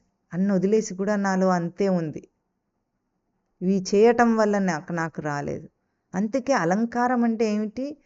మొహం చూసుకోకుండా అందాన్ని ఆస్వాదన చేయి. అద్దంలో మొహం చూసుకోకుండా ఆస్వాదన చేయి. భ్రాంతి రాదు. అప్పుడు వస్తుందా? ఎవరికి వాళ్ళు చక్కగా ఆనందించవచ్చు. దాన్ని మొహం చూసుకోకుండా మనకు చేసిన ఆ డిజైన్ని గౌరవించి, అద్దం అక్కర్లేదు, ఏమక్కర్లేదు, నేను అందంగా ఉన్నా. ఎట్లా అందంగా ఉన్నా? నా లోపల నేను ఉండుట చేత నాకు అందం వస్తుంది. అంటే శవం కాదు, ఇది చైతన్యం. దాన్ని అనుభూతి చెందితే నేను అందం, నేను సజీవం. నేను సజీవం అన్నప్పుడు ఎదుగుతున్నవాడు కూడా, ముసలాడవుతుంటే కూడా వాడికి ఆ సజీవత్వం తెలుస్తుంది, కానీ దేహం పండిపోవటం వాడికి తెలియదు. నిజానికి ఇదే అందరికీ ఉంది, కానీ వాడు బయట అద్దం చూసి మోసపోతుంటాడు. అద్దం చూసుకున్న వెంటనే ఏమవుతాడు? ఆ సజీవత్వానికి డై చేసుకుంటాడు. దాన్ని మోసం చేస్తున్నాడు. ఇప్పుడు మోసం చేయొద్దు. లోపల నుండి తెలుస్తుందని దాన్ని మోసం చేసుకోవద్దు ఎప్పుడు కూడా. దీన్ని సూదనం చేయగలిగిన వాడు మధుసూదనుడు. దాన్ని ఎట్లా చేస్తాడు? నువ్వు డై వేసుకుంటే అది పోయి మళ్ళీ తెల్ల జుట్టు వచ్చినట్టు ప్రాకృతికంగా సహజంగానే నీకు అవి వదిలిస్తుందని. అందుకే యవ్వనంలో ఉన్నంత భ్రాంతి దేహం మీద తర్వాత తగ్గిపోతుంది. అది నువ్వు చేసిన ఘనకార్యం కాదు, సృష్టి చేయిస్తుంది. మధుసూదనుడు నీ చేత చేయిస్తున్నాడు. ఒకప్పుడు వస్త్రాల మీద ఉన్నంత కోరిక కొంత వయసు దాటితే ఉండకపోవచ్చు, తగ్గుతుంది కొద్దిగా. అన్ని అలంకారాలన్నిటి మీద, తిండి మీద, అన్నిటి మీద కూడా క్రమంగా కాలక్రమేణా నీకు వాటి మీద పోయేటట్టు చేసింది సృష్టి రచన. కానీ ఇప్పుడు అట్లా కాకుండా నువ్వు ఎరుకతో చేయి. అన్నీ ఉండగానే అది వద్దను. జవసత్వాలు ఉడిగిన తర్వాత నువ్వు వద్దంటం కాదు. నువ్వు వద్దనేది ఏమిటి? ఇంక చేయలేక వద్దంటావు. అప్పుడు చేయలేక వద్దనటమేమో సృష్టి బలవంత పెట్టి నీ చేత చేయించింది. ఎరుకతో చేసింది అది ఉండగా కూడా నాకు వద్దు అనటం, అది చాలా గొప్ప విశేషం. ఇది ప్రతి క్షణము నీ చేత చేయిస్తుంది. ఎందుకంటే మధు అన్న మన జ్ఞానే అన్న తలంపు మనిషికి చాలా గొప్ప తేజస్సు కాదా? మనస్సు ఉన్నందుకే వాడు మనిషి అయ్యాడు, లేకపోతే ఎట్లా అవుతాడు? మనస్సు అనేది చాలా గొప్ప పరికరం నిజానికి. దాన్ని బయట విషయ దృష్టితో వాడి మనం పాడు చేసుకున్నాం. కానీ అదే మనస్సు నీకు సచ్చిదానంద స్మృతి గ్రహింపునిస్తుంది. నువ్వు దేహధారిగా ఉన్నంతసేపు మనస్సే ఇస్తుంది. దాన్ని అతిక్రమించినప్పుడు వేరే, దేహాత్మ భావాన్ని అతిక్రమించేస్తే మనస్సుతో పని లేకుండా సచ్చిదానంద స్మృతిని అనుభవించటం అనేది తెలుస్తుంది వాడికి. కానీ అంతవరకు మనకు వచ్చేదంతా మనస్సు ద్వారానే వస్తుంది. ఈరోజు ఒక శ్రవణానందం కలిగినా సరే, ఒక మాట విన్నప్పుడు ఒక పులకరింత కలిగిందన్నా సరే, ఒక సేవ చేసినప్పుడు ఒక అనుభూతి వచ్చిందన్నా సరే, అవన్నీ కూడా నీకు మనస్సు ద్వారా తెలుస్తున్నవే. మనస్సు అనే పరికరం లేకుండా మనిషికి మనుగడ లేదు. అది మన జ్ఞానే ధాతువు యొక్క విశిష్టత. దాన్ని బయట విషయ ప్రయోగం చేత అని పోల్చి పాడు చేసుకున్నాం మనం. కౌస్తుభమణిని కంకర్రాయితో పోలుస్తామా? కంకర్రాయి మెరుపు, గాజురాయి మెరుపు, గాజు ముక్కలకు కూడా మెరుపు ఉంటుంది. అంత మంత్రం చేత అది వజ్రంతో సమానం అవుతుందా? కాదు కదా. మనం దానికి దీనికి పోలిక పెడితే బయట వచ్చిపోయే విషయాలకు నీ మన జ్ఞానే అనే తలంపన ఒక గొప్ప తేజస్సుతో ముడిపెట్టి దీన్ని పోల్చుకోమంటే, అది వదిలేసి, బయట విషయ జీవితాన్ని వదిలేసి నీలో నువ్వన్నీ ఆనందించు. నీ మనస్సును ఆనందించు, నీ దేహాన్ని ఆనందించు, దేహ వ్యవస్థను ఆనందించు, విషయ స్పర్శ లేకుండా. అందుకే అలంకారాలన్నీ వదిలేసినప్పుడు అందం బయటికి వస్తుంది, వాడి నిజ తేజస్సు బయటికి వస్తుంది. పసిపిల్లల దేహం బట్టలు వేస్తే అందంగా ఉంటాడు, ఏం లేకుండా అందంగా ఉంటాడు? చెప్పండి.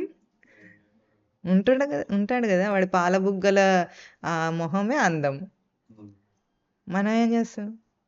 ఆ డ్రెస్ వీడికి, ఈ డ్రెస్ ఇంత జీన్స్ ప్యాంట్లు వస్తాయి, మీకు తెలుసా?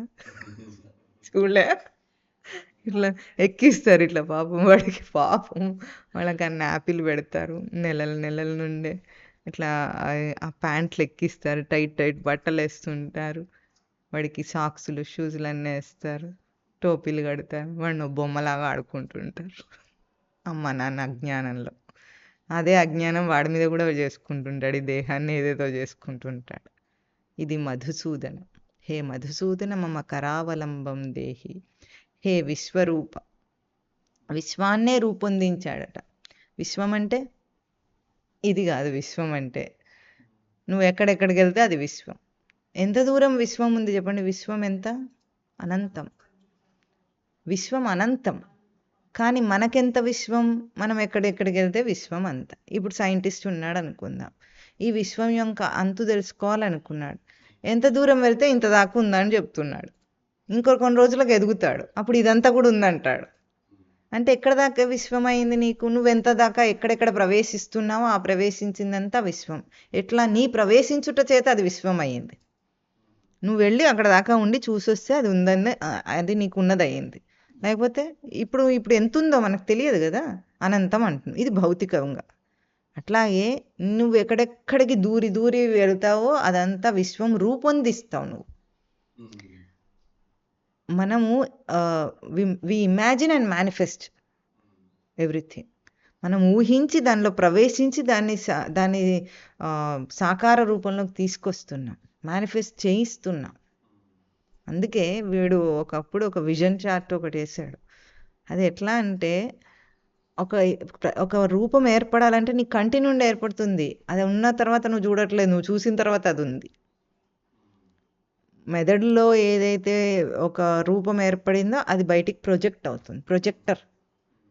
కన్ను రిసీవర్ కాదు, ప్రొజెక్టర్. మనం ఇప్పుడు మామూలుగా అయితే ఏం చేస్తున్నాం? కన్ను రిసీవ్ చేసుకుంటుంది అంటున్నాం కదా. ఇప్పుడు ఇది ఉంది, నేను చూస్తున్నా, ఇది సత్యం కాదు. నేను చూస్తున్నా, ఇది వచ్చింది, ఇది మేనిఫెస్ట్ అయింది. ఇది అసలు సత్యం సృష్టికి. ఇందుకు విశ్వరూప అన్నారు. ఏది మేనిఫెస్ట్ అవుతుంది? లోపల ఉన్నది. లోపల ఏముంది? ఒక ఊహ, ఒక బొమ్మ, ఒక కమలం ఊహించుకుంటానని అది మేనిఫెస్ట్ అయింది అంటున్నా. కమలం ఊహించుకోవటానికి నీ లోపల ఏ శక్తి ఉంది? మనసు ఊహించుకుంటుంది అనుకుందాం. మనసు ఊహించుకోవాలంటే దానికి ఎంత శక్తి ఉండాలి? లేని దాన్ని ఒకదాన్ని క్రియేట్ చేయాలంటే ఎంత ఉండాలి? కళ ఎట్లా వస్తుంది మనకు? ఊహించుకుంటేనే వస్తుంది కదా. మనసు ఊహించుకున్న విషయాలన్నీ కళలో కనుక నిజంలాగా కనిపిస్తున్నాయి కదా. ఇది కూడా అంతే. అవన్నీ ఎట్లా వస్తున్నాయి? ఆ ఊహాశక్తి ఎట్లా ఊహాకల్పన శక్తి మనస్సుకు ఉందంటే దాని వెనుకున్న సచ్చిదానంద స్మృతి యొక్క విశిష్టత ఎంత గొప్పది. దేని ఆధారం చేసుకుని అదంత ఊహాకల్పన శక్తి తీసుకొస్తుంది. నువ్వేదనుకుంటే అది మేనిఫెస్ట్ అవుతుంది. కళలో అవుతుందా లేదా? ఇళ్ళలో కూడా అట్లాగే అవుతుంది, ఇక్కడ కూడా అట్లాగే అవుతుంది. నువ్వు ఏదనుకుంటే అది మేనిఫెస్ట్ అవుతుంది. అందుకే పూర్వము ఏదైనా మాట అంటే శుభం పలకమనేవాళ్ళు. ఎందుకంటే అది తప్పకుండా మేనిఫెస్ట్ అవుతుంది. సంకల్పం మేనిఫెస్ట్ అవ్వకుండా ఉండదు ఎప్పటికీ. అయితే ఇమ్మీడియట్గా ఊహించొద్దు. ఇదిగో ఇక్కడ ఇది రా అంటే అట్లా రాదు. అది నువ్వు అనుకున్నది మాత్రం వస్తుంది. ఎట్లా వస్తుంది? సచ్చిదానంద స్మృతి యొక్క తేజస్సు వెలుగు వెనుకాల ఉంటే ఆ వెలుగులో ఇవన్నీ చేసుకుంటున్నాం మనం. ఇది విశ్వరూప లక్షణం. ఇంత విశ్వరూపాన్ని స్వామియే కదా విశ్వరూపం చూపించాడు అంటారు కదా. అర్జునుడికి విశ్వరూపం చూపించాడు అంటే ఏం చూపించాడు? ఒక కాస్మస్ని చూపించాడని ఈ కాలంలో దాన్ని యానిమేట్ చేసామనుకోండి, ఒక పెద్ద కాస్మిక్ రూపం చూపించాడు అంటారు. అందులో ఏం జరిగింది? ఆయనలోనే జీవులు పుడుతున్నాయి, ఆయనలోనే జీవులు చచ్చిపోతున్నాయి, ఆయనలోనే ప్రవేశిస్తున్నాయి. అన్ని సూర్య చంద్రాలు, బ్రహ్మాది దేవతలు, రాక్షసులు, అన్ని రకాల జీవకోటి అంతా ఆయనలోనే కనిపించిందా లేదా? అది భౌతికంగా ఎట్లా కనిపించిందో అభౌతికమైన సచ్చిదానంద స్మృతి యొక్క ఆధారంగా ఇదంతా జరుగుతుంది. ఆ సచ్చిదానంద స్మృతిని నేను అని అనుభవిస్తున్నా. ఈ నేను అన్న అనుభవిస్తున్న మన లోపల ఈరోజు ప్రత్యక్షంగా అనుభవింపబడుతున్న ఆ నేను ఈ విశ్వరూపాన్ని చూపిస్తోంది. ఇంతే. ఇది కళ్ళు మూసుకుంటే ఇంకా స్పష్టంగా ఉంటుంది, కళ్ళు తెరిస్తే ఉన్న కంటే. కళ్ళు మూసుకొని ఆ స్థితిని అనుభవించు. అది విశ్వరూప. హే విశ్వరూప మమ కరావలంబం దేహి. ఈ రూపాలను చూసి మోహంలో పడే నా మోహాన్ని తీసేసేదేది? సచ్చిదానంద స్మృతి యొక్క దర్శనం. ఎందుకు? బాగుంది బాగాలేదన్నది రూపాన్ని చూసి కదా, కావాలొద్దన్నది రూపాన్ని చూసి కదా. ఈ మోహభ్రాంతి పోవాలంటే ఆ విశ్వరూపము ఇక్కడ ఉందని దర్శనం చేయి. బాగుందని దాని వెంటబడి అదేదో చాలా గొప్పదనుకుంటావు పిచ్చిమొద్దు. నువ్వది. నీ నీ రూపం అది. నీ ప్రతిబింబం అది. ఎక్కడెక్కడ ఇది కనిపిస్తుందో నువ్వు భ్రాంతిలో పడుతున్నావు, అది నీది. హే విశ్వరూప మమ కరావలంబం దేహి. హే బ్రహ్మణ్య. బ్రహ్మణ్య అంటే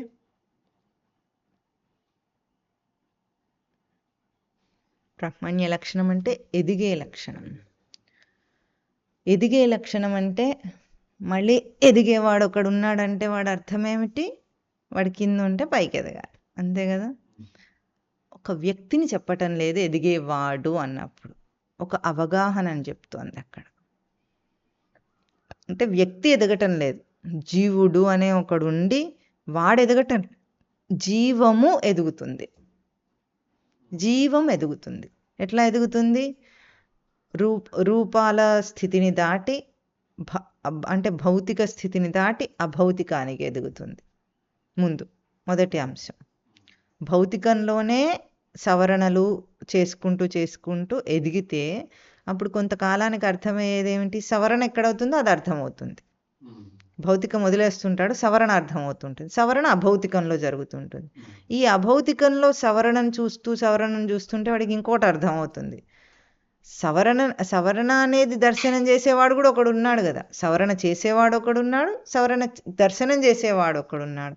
తప్పు చేశాను బయట, అదొకటి అర్థమైంది. దాన్ని సవరించుకున్నాను, నేనే సవరించుకున్నాను అని అర్థమైంది. సవరించుకునే తేజస్సు ముందే తనకుంది అని కూడా ఇంకోటి అర్థమైంది. అంటే సవరించుకోకుండానే ముందుగానే స్పష్టంగా ఉన్న ఒక తేజస్సు వాడిలో ఉండి ఇప్పుడు అది చైతన్యవంతమైంది. ఇప్పుడు వాడు ఎదిగిన వాడైనాడు. ఎట్లా ఎదిగాడు? ఏ భౌతిక రూపం ఏం మారిందా? ఈ వృద్ధాప్యం వచ్చేలాంటి రూపాలు మారలేదు, కానీ అవగాహన ఎంత మారిపోతుంది ఒకప్పటికి ఇప్పటికీ. ఆ తెలివి ఎంత మారింది. భౌతిక రంగంలోనే సత్యం అని బ్రతికినవాడు సవరణ రంగంలో ఉన్నాడు. సవరణ రంగమే సత్యం అనుకున్నవాడు అతీతర స్థితికి ఎదిగాడు. ఇది బ్రహ్మణ్య లక్షణం. ఎక్కడుంది? సృష్టి అంతా ఇదే ఉంది. అందుకే అందరు ఎదుగుతూనే ఉన్నారు. అందరూ అని మనం ఊరికే అంటాం. మన భాష పరిమితి ఉంది కాబట్టి మనం అందరూ అంటాం.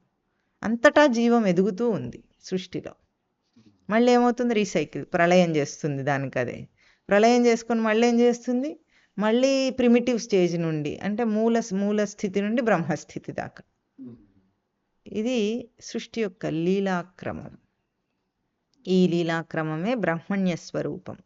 హే బ్రహ్మణ్య మమ కరావలంబం దేహి. హే కేశవ మమ కరావలంబం దేహి. కేశవ అంటే కేసి అనే రాక్షసుని చంపినవాడు కేశవుడు, కేసిని సూదనుడు. కేసి అంటే కై శబ్దే ధాతు.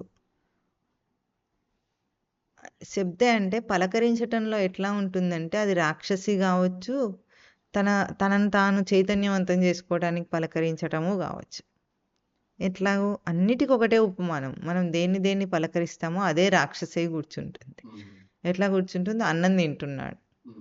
అన్నం తినటం దేనికోసము? ఉనికి నిలుపుకోవటం కోసం అనేది అసలు సత్యం. దేహపు ఉనికైనా సరే, తన ఉనికైనా సరే నిలుపుకోవటం కోసం తింటున్నాడు. అన్నం తింటూ ఏమన్నాడు? కడుపు నిండిందంటే బాగానే ఉండేది, ఆకలి తీరిందంటే కూడా బాగానే ఉండేది. ఇందులో ఉప్పు లేదు, ఉప్పు ఉందన్నాడు. అన్నాడా? ఇంకా నేను ఇది తింటే నేను తినలేను, తినకుండా అయినా ఉంటానేమో కానీ నేను మాత్రం ఇది తినలేను అన్నాడు. అంటే ఉనికి లేకపోయినా పర్వాలేదు కానీ రుచి కావాలి. ఇప్పుడు తన ఉనికికే భంగం కలిగేటట్లుగా పలకరించాడు ఇప్పుడు తిండి వ్యవస్థను. కక్కుకుంటా ఇది తింటే అంటాడు అంతే చివరికి. అంతేనా? అంటే వాడు తిండి లేకపోయినా బ్రతుకుతాను ఏమన్నా కానీ నేను ఇది తినలేనంటే నీ ఉనికిని నిలపటం కోసం జరిగే ఒక ప్రక్రియ. ఏ జంతువైనా అట్లా అన్నదా ఇప్పటిదాకా?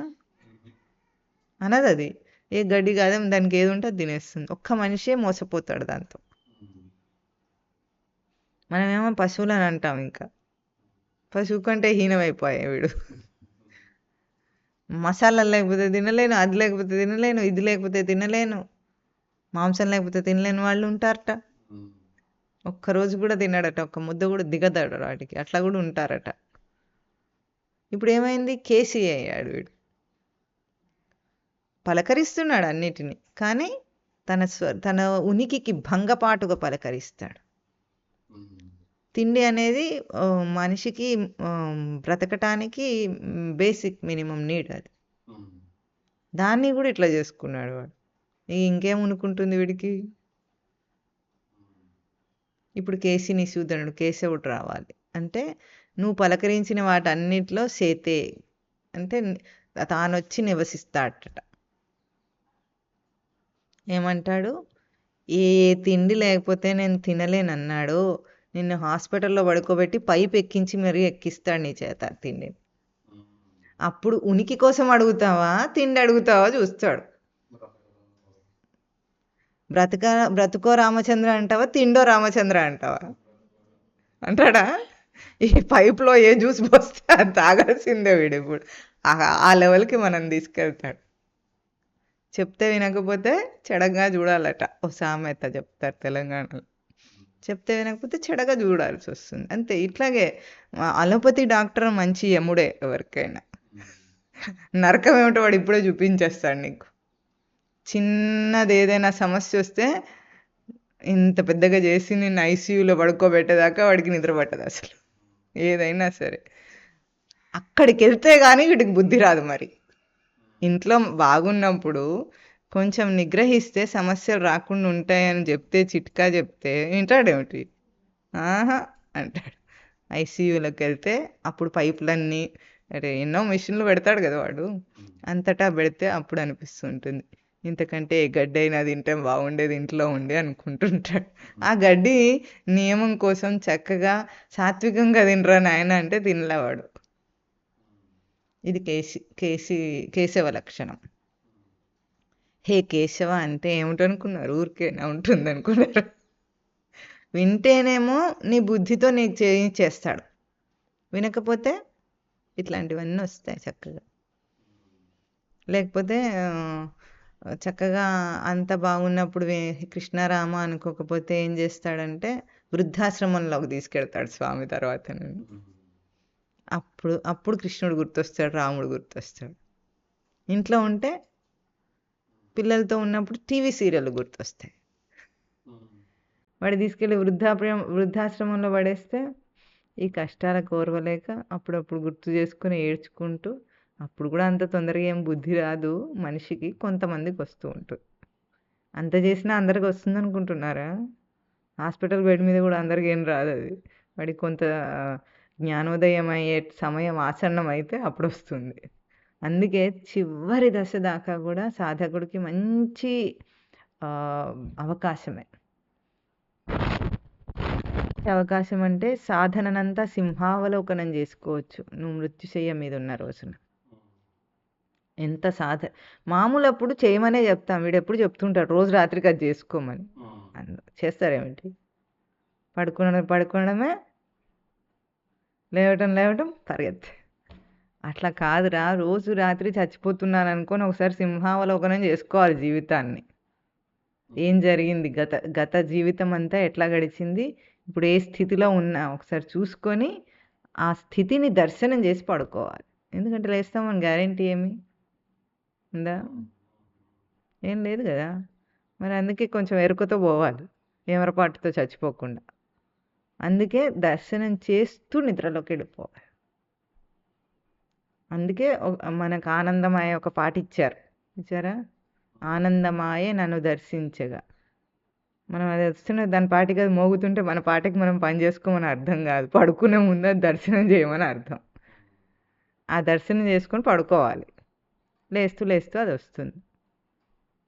ఎందుకు?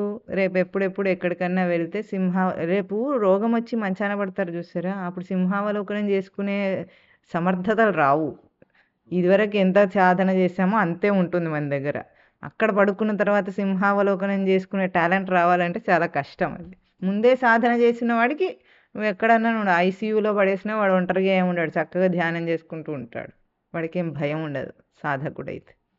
చెయ్యని వాడికి ఇన్ని కష్టాలు వస్తాయి. అందుకే ఇక్కడ ఏమన్నారు? హే కేశవ, హే జనార్దన.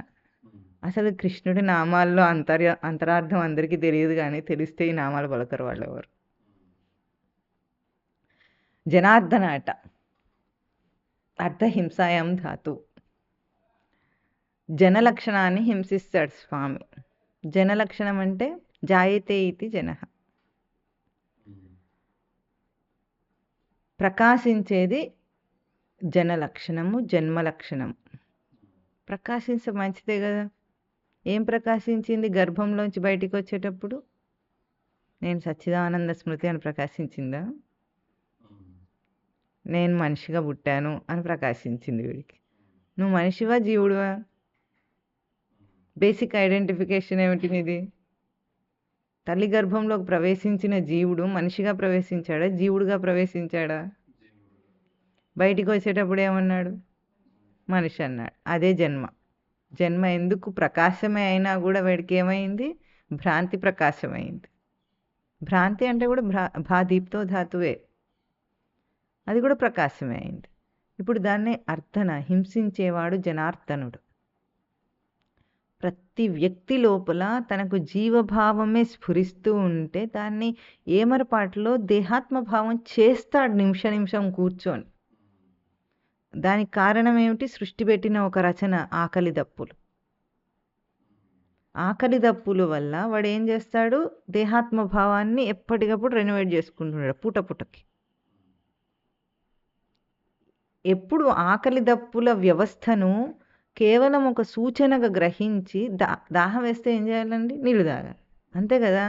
దాహం వేస్తే నేను ఉండలేను, నేను బాగున్నాను, నేను బాగాలేను, ఇవేం రాలేదు నీకు, అవన్నీ ఏం చేయలేదు. దేహం డీహైడ్రేట్ అయిందో సూచన చేసింది, చక్కగా నీళ్ళు తాగాలి, అంతే. ఇది ఇక్కడ మనకు అర్థమైందా? ఆకలి కూడా అంతే కదా. ఆకలేస్తే నేను ఉండలేను, ఆకలి తీరితేనే ఉండగలను అనేది దేహానికి సూచన, నీ ఉనికికి సూచన కాదు. అది దేహానికి సూచన. దేహానికి తప్పకుండా ఆకలేస్తే తిండి పెట్టాలి దానికి. దేహానికి సూచనగా తీసుకుంటున్నావా, నీ ఉనికికి సూచనగా తీసుకుంటున్నావా? తినకుండా కూడా నువ్వు ఉంటావు కదా. అంటే జన్మ అనేది దేహంతో ఏదైతే ప్రకాశించిందో ఆ దేహాత్మ భావం మనను దేహపు ప్రతి కదలికలో బంధిస్తూ ఉంటుంది. చెప్పుకున్నంత సులభంగా దర్శనం చేస్తే మాత్రం సులభం, దర్శనం చేయకపోతే మాత్రం దేహం యొక్క వ్యవస్థ వాడిని పతనం చేస్తుంది. వాడిని ఎంత జ్ఞానం ఉన్నా సరే వాడి జ్ఞానం పనికి రాకుండా చేయగలిగింది దేహాత్మ భావమే. దాన్ని అర్థన, హింసించేవాడెవరు? జనార్దనుడు. ఎట్లా హింసిస్తాడు? నువ్వు దేహం కోసం చేసే వ్యవస్థనంతా నీ కోసం అన్వయిస్తుంటాడు స్వామి లోపల కూర్చొని. నీ ఉనికి కోసం అన్వయం చేస్తూ ఉంటాడు. నీ స్మృతికి దేహాత్మభావం రాకుండా నేను అన్న స్మృతిని వచ్చేటట్టు చేస్తుంటాడు స్వామి. అందుకే నేను అనే మనం దేహానికి ఆపాదన చేస్తాం. ముందు నేను గ్రహింపించుకుంటాం. మనకేముంది? నేను గ్రహింపే ఉంది కదా. ఆ తర్వాత దేహపు గ్రహింపు వస్తుంది. దేహంతో చేసే కర్మలకు అట్లాగే, క్రియలకు అట్లాగే వస్తుంది. లోపల వచ్చే భావనకు కూడా, స్ఫురణకు కూడా నేను తర్వాత ఏదైనా వస్తుంది. నేను మనిషినియా? నేను అమ్మనా? నేను అమ్మని. నేను గ్రహింపించి నీ అమ్మ గ్రహింపు నిలుపుతుంది. ఎవరు? జనార్దనుడు చేస్తున్నాడు. అమ్మ అన్న గ్రహింపు జనలక్షణం, కానీ దానికి ముందుగా తన గ్రహింపు నిలిపి పెడతాడు స్వామి. రోడ్డు ఉంటే రోడ్డు మీద వెహికల్ వెళుతుంది. నువ్వు రోడ్డును ఏమరపాటులో విస్మరిస్తే గాల్లో ఎగురుతున్నావా? రోడ్డును మర్చిపోతే ఎట్లా? అంటే నీ బాటను నువ్వు మర్చిపోదు. నీకు ఆధారం అయ్యేది ఉందో అది మర్చిపోకుండా స్వామి జనార్దనుడై సకల ప్రాణికోటి హృదయాలలో నేను అన్న స్ఫురణనిస్తున్నాడు. ఆ తర్వాత నువ్వేమన్నా మాట్లాడతావు, స్ఫురణ తీసుకొని మాట్లాడతావు. నేను మంచివాడిని, నేను చెడ్డవాడిని. చెడ్డవాడన్నా ముందెవరు ఉండాలి? నేను ఉండాలి. నేను ఉండకుండా ఉండలేను. అది జనార్దన లక్షణం. అందుకే జనార్దనుడు ఎక్కడుంటాడు? సర్వ ప్రాణి కోటికి సర్వ ప్రవర్తనలలో స్ఫురణ రూపంలో నేను అని స్ఫురించి వాడికి జనలక్షణాన్ని హింసిస్తూ ఉంటాడు. అందుకే ఏనాటికైనా మనం బయట పడగలం అంటే ఎందుకు? జనార్దనుడు ఉన్నాడు కాబట్టి పడతాం, గ్యారెంటీ. ఎంత భ్రాంతి ఉన్నా సరే బయట మాత్రం పడతాం, గ్యారెంటీ. అది జనార్దన లక్షణం. హే జనార్దన, హే వాసుదేవ. వాసుదేవుడై ఉన్నాడట స్వామి అన్నింటిలో కూడా. వాసుదేవుడు అంటే నీ ప్రవర్తనకు ఆది ప్రవర్తనగా నివసించి ఉన్నాడు. నేను నడుచుట అన్న ప్రవర్తన చేస్తే నా కింద కాలికి ఆధారమై నేలగా ఉన్నాడు స్వామి. నేను చూచుట అన్న ప్రవర్తన చేస్తూ ఉంటే నా చూపుకు ఆధారమై స్వామి నిలిపితే నేను దృష్టిని సారించగలుగుతున్నా. అంటే నీ ఉనికి పట్టు, ఉనికి పట్టుండి మనం ఏ పనైనా చేస్తున్నాం. ఇది ఒక్కసారి దర్శనం చేసిన తర్వాతే ఆటోమేట్ అవుతుంది ఇది. అంటే ఆటోమేటిక్ ఎట్లా ఉంటుందంటే మన దేహ కదలికలన్నీ కూడా రిఫ్లెక్స్ యాక్షన్స్ చాలా మటుకు. మనం సంకల్పితంగా చెయ్యం, అసంకల్పిత ప్రతీకార చర్యలు చేస్తుంటాం అన్నీ కూడా. అసంకల్పితం అంటే ఇప్పుడు గోక్కున్నాం, సంకల్పం చేసి గోక్కుంటారా? ఏం చేస్తాడు? లోపల నుండి ఒక ఇరిటేషన్ వచ్చింది, దానికి అసంకల్పిత ప్రతీకార చర్య అంటారు దాన్ని. మన దేహపు ప్రక్రియలన్నీ కూడా అసంకల్పితంగానే జరుగుతుంటాయి. కాళ్ళు నొప్పించింది, ఇట్లా సర్దుకున్నాం, సంకల్పం చేయలేదు. సర్దుకోవడం అని అసంకల్పిత ప్రతీకార చర్య. అంటే ఒక భంగపాటు వస్తే దాన్ని సవరించుకుంటుంటాం వెంటనే. ఇది ఆటోమేటిక్గా జరుగుతున్నట్టు మనకు అనిపిస్తుంది. దాన్ని ఇన్వాలంటరీ యాక్షన్ అంటుంటాడు సైంటిస్ట్. అట్లా జరగాలి నీ ఎరుక. నువ్వు సంకల్పించి ఎరుకలో, ఇప్పుడు నేను ఎరుకతో చూస్తాను ఇట్లా అని స్టేరింగ్గా చూడొద్దు, పిచ్చి అంటారు దాన్ని. ఎరుక అన్నది లోపలి ప్రక్రియ. ఇట్లాగే పరిశీలన కాదు. పరిశీలన అంటే అసలు ఇది కాదు. అసలు పరిశీలన అంటే లోపలి దర్శనాన్ని నిలపగలగటం, దర్శనపు పట్టు, అది పరిశీలన. అట్లాగే చూస్తూ ఉండి నా దర్శనాన్ని చూస్తానంటే కళ్ళు నొప్పి వస్తాయి కాసేపటికి. అది కాదు ప్రక్రియ. ప్రక్రియ ఎక్కడుంది? దర్శనపు ఎరుకను నిలపటం అనే పట్టులో ఉంది. అప్పుడు నువ్వు చంచలంగా తిరుగుతున్నా కూడా ఎరుక స్థిరంగానే ఉంటుంది. పరిగెత్తేవాడికి కూడా స్థిరత్వం ఉండాలని మనం ఎట్లా అంటామో, ఎంత పని చేసినా సరే నీ ఎరుక నిలిచే ఉంటుంది. పని ఆపేయడం కాదు ఎరుక అంటే. కళ్ళు మూసుకొని ధ్యానం చేయటం అంటే ఏదో 10 నిమిషాలకు చేయమంటే స్థిరత్వాన్ని అభ్యాసం చేయటం కోసం చేయొచ్చు. కానీ రోజంతా నేను కళ్ళు మూసుకొని ధ్యానం చేస్తానంటే అతీత స్థితికి వెళ్ళిన వాళ్ళతో పోల్చొద్దు. కర్మను వదిలేసి పారిపోయి ఇది ఎరుక అనొద్దు. కర్మలో నిలిచి ఎరుకను నిలుపు, ఎరుక పట్టును నిలిపి ఇంద్రియాలను వదిలేయి. పగ్గం నీ చేతిలో పెట్టి రథాన్ని నడిపించు. రథాన్ని ఆపేయటానికి పగ్గం పట్టుకున్నామా, నడిపించడానికి పగ్గాలు పట్టుకున్నామా? నడిపించటానికి. ప్రవర్తన చేయటానికే పగ్గాలు మన చేతిలో ఉండి ప్రవర్తన చేయమని ఎట్లా చెప్తున్నామో, రథాన్ని ఆపేయటం కాదు, రథాన్ని నడిపించటం. ఈ దేహం కర్మ చేయాలి, చేస్తూ ఆ ఎరుక అనే పగ్గాన్ని మన చేతిలో పెట్టుకోవటం. ఇదేం లక్షణము? వాసుదేవ లక్షణం. అట్లా ఉంది వాసుదేవ లక్షణం సృష్టిలో. దేవ అంటే తన ప్రవర్తన.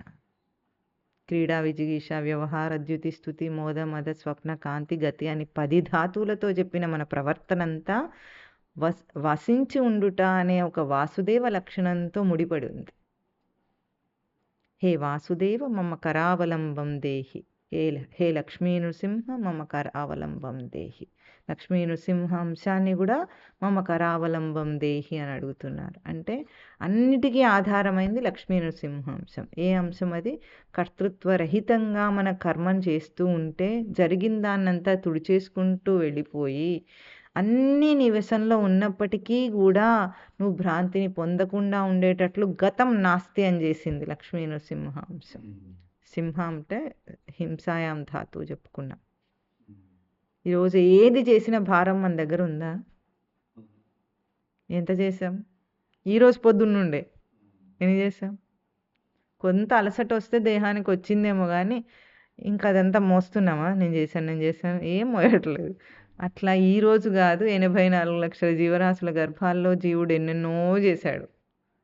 ఏది లేకుండా ఇప్పుడు ఎట్లున్నాడు? నిశ్చింతంగా నిశ్చలంగా ఉన్నాడు.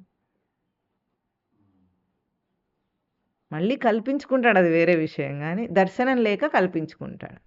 దర్శనం ఉంటే కల్పించుకోడు. అంటే సృష్టి లీలలో భాగమవుతాడు. సమన్వయ స్థితి చాలా గొప్ప విశేషం. దీనికి రామకృష్ణ పరమహంస ఒక మంచి ఉపమానం చెప్తాడు. ఎట్లా ఉండాలంటే, ఒక గొప్ప వాళ్ళ ఇంట్లో పిల్లల్ని చూసుకునే ఆయా ఉన్నట్టు ఉండాలట. ఆయా ఏం చేస్తుంది? ఒక పసిపిల్లవాడిని ఇస్తారు ఆమెకి, వాడిని చిన్నప్పటి నుండి పెంచుతుంది. పెంచుతున్నప్పుడు చాలా ప్రేమతోనే పెంచుతుంది. వాళ్ళిద్దరికి కూడా అనుబంధం ఏర్పడుతుంది. ఆ పిల్లవాడికి ఏర్పడుతుంది. తను లేకుండా స్నానం చేయించటము, తిండి పెట్టటము, వాడి ఆలన, పాలన అన్నీ చూస్తారు. ధనవంతుల ఇళ్ళల్లో ఇట్లా ఆయాన్ని పెట్టేస్తే వాళ్ళు పట్టించుకోకుండా వీళ్ళే పట్టించుకుంటుంటారు మొత్తం. అంతేనా? అన్నీ అయిన తర్వాత ఇంటికి వెళ్ళిపోయేటప్పుడు ఎట్లా పోతుంది? అన్నీ వదిలించుకొని అక్కడ ఇంకోడు ఉన్నాడా మీకు? వాడు నా పిల్లవాడని వెళ్తుంది. చేసిందంత ప్రేమతోనే చేస్తుంది. చాలామంది అనుబంధం ఏర్పడుతుంది కొన్ని సంవత్సరాలు చేస్తే.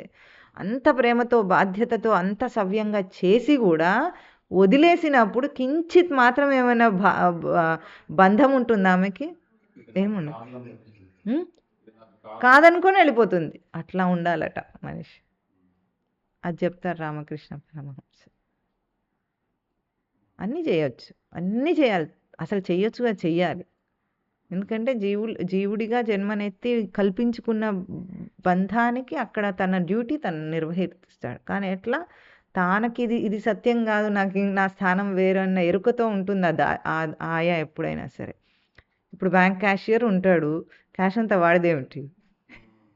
మేనేజ్ చేసేదంతా వాడే, ఆ తాళాలు ఉండేది వాడి చేతిలోనే, ఆయన ఉన్న డబ్బంతా వాడిదా? కాదు. అట్లాగే మనది కూడా మనవి కావు. అట్లా బ్రతకాలి. నాది అనుకుని దాని మీద మమకార బంధాలు పెంచుకోకుండా బ్రతికితే అప్పుడు గతం నాస్తి, అదే కాలేదు, నేను చేశాను, నేను విడిచిపెడుతున్నా, అది పోవటం లేదు, నేను విడిచిపెడుతున్నా, ఎరుకతో విడిచేస్తున్నా. కేవలం సచ్చిదానంద స్మృతి యొక్క ఎరుకతో దర్శనం చేస్తే ఇన్ని లక్షణాల్లో చెప్పిన అన్నీ తనకు అబ్బుతాయి. Simple solution. చాలా టఫ్గా కనిపిస్తుంది మనుషులకు, కానీ చేస్తే మాత్రం అన్నిటికంటే సింపుల్ ఇదే.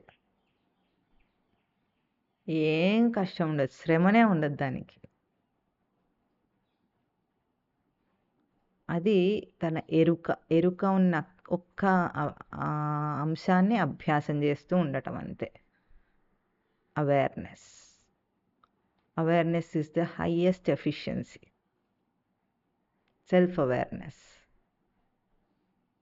అది సాధించగలిగితే లోకంలో అన్నీ సాధించిన వాడే. ఇంకా అయిపోయింది. ఇంకా వాడికి ఏం చేయాల్సింది లేదు,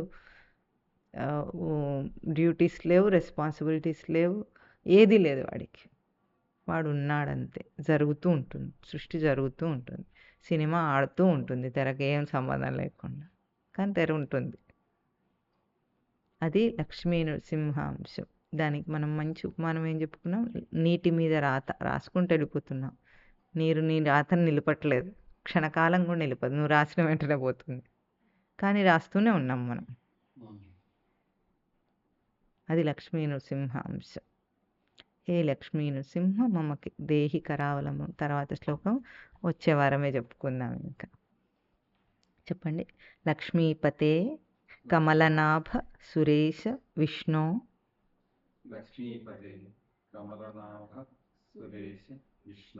యజ్ఞేశ యజ్ఞ మధుసూదన విశ్వరూప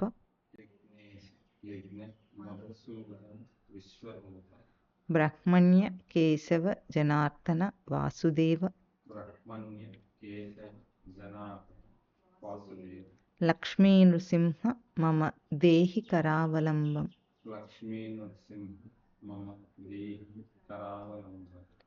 ఓం తత్ సత్.